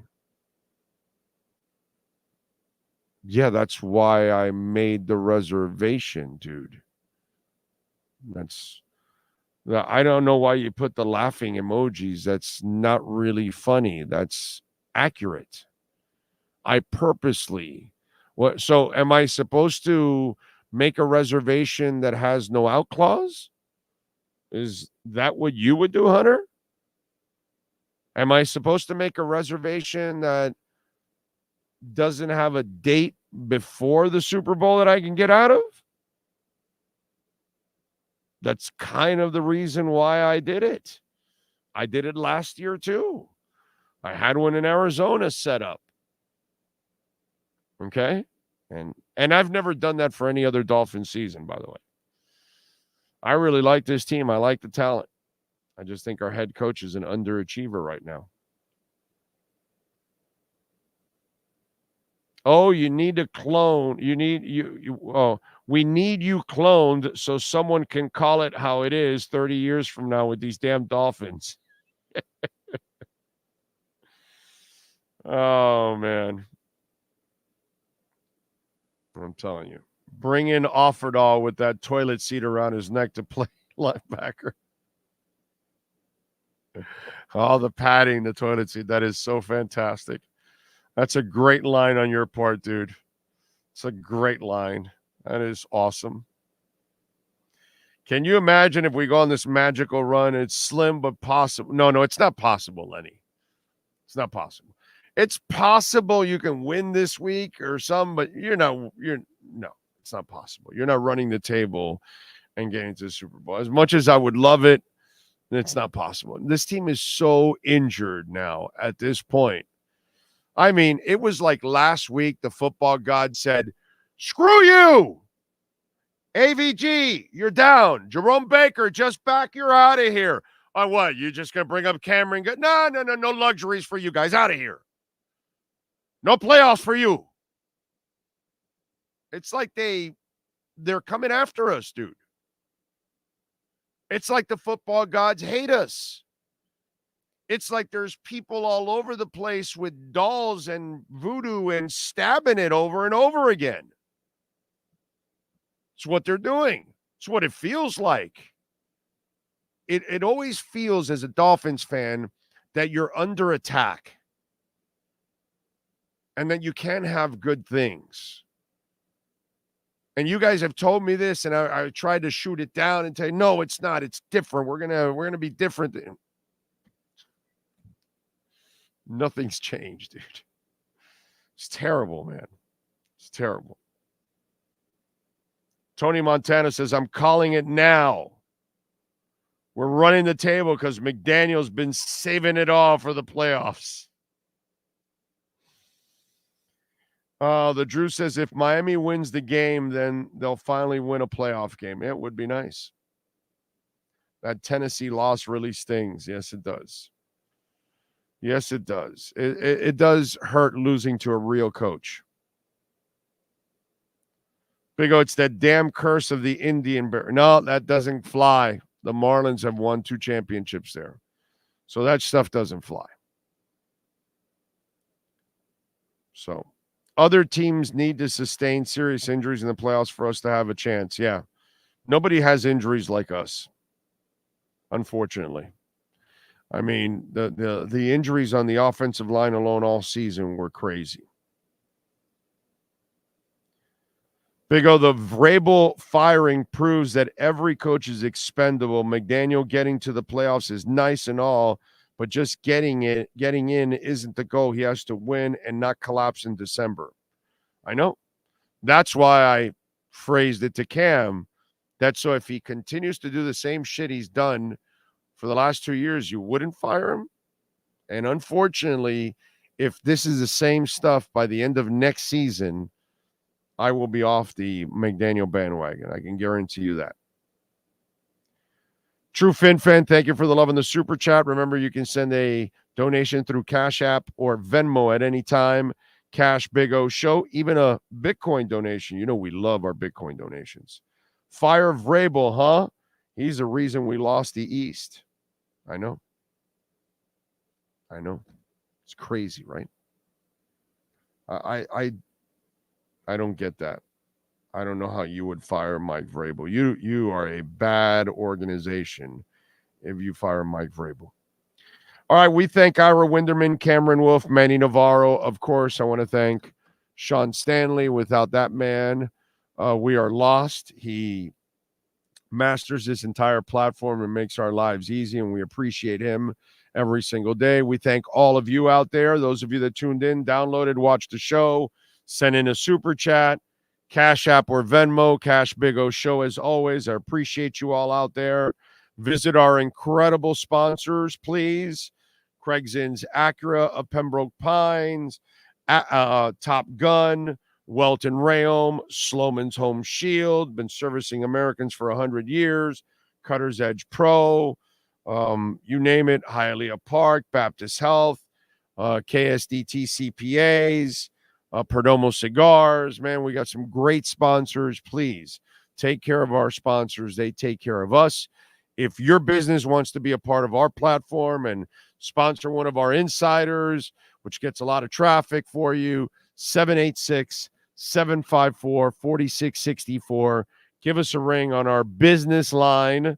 That's what that is. Not a talk line, not a request line. If your business locally, nationally, internationally, we travel, 786-754-4664. We'll see you tomorrow morning, same time, Same place. And no, I'm not giving up, baby. I'm not giving up on my man Tue.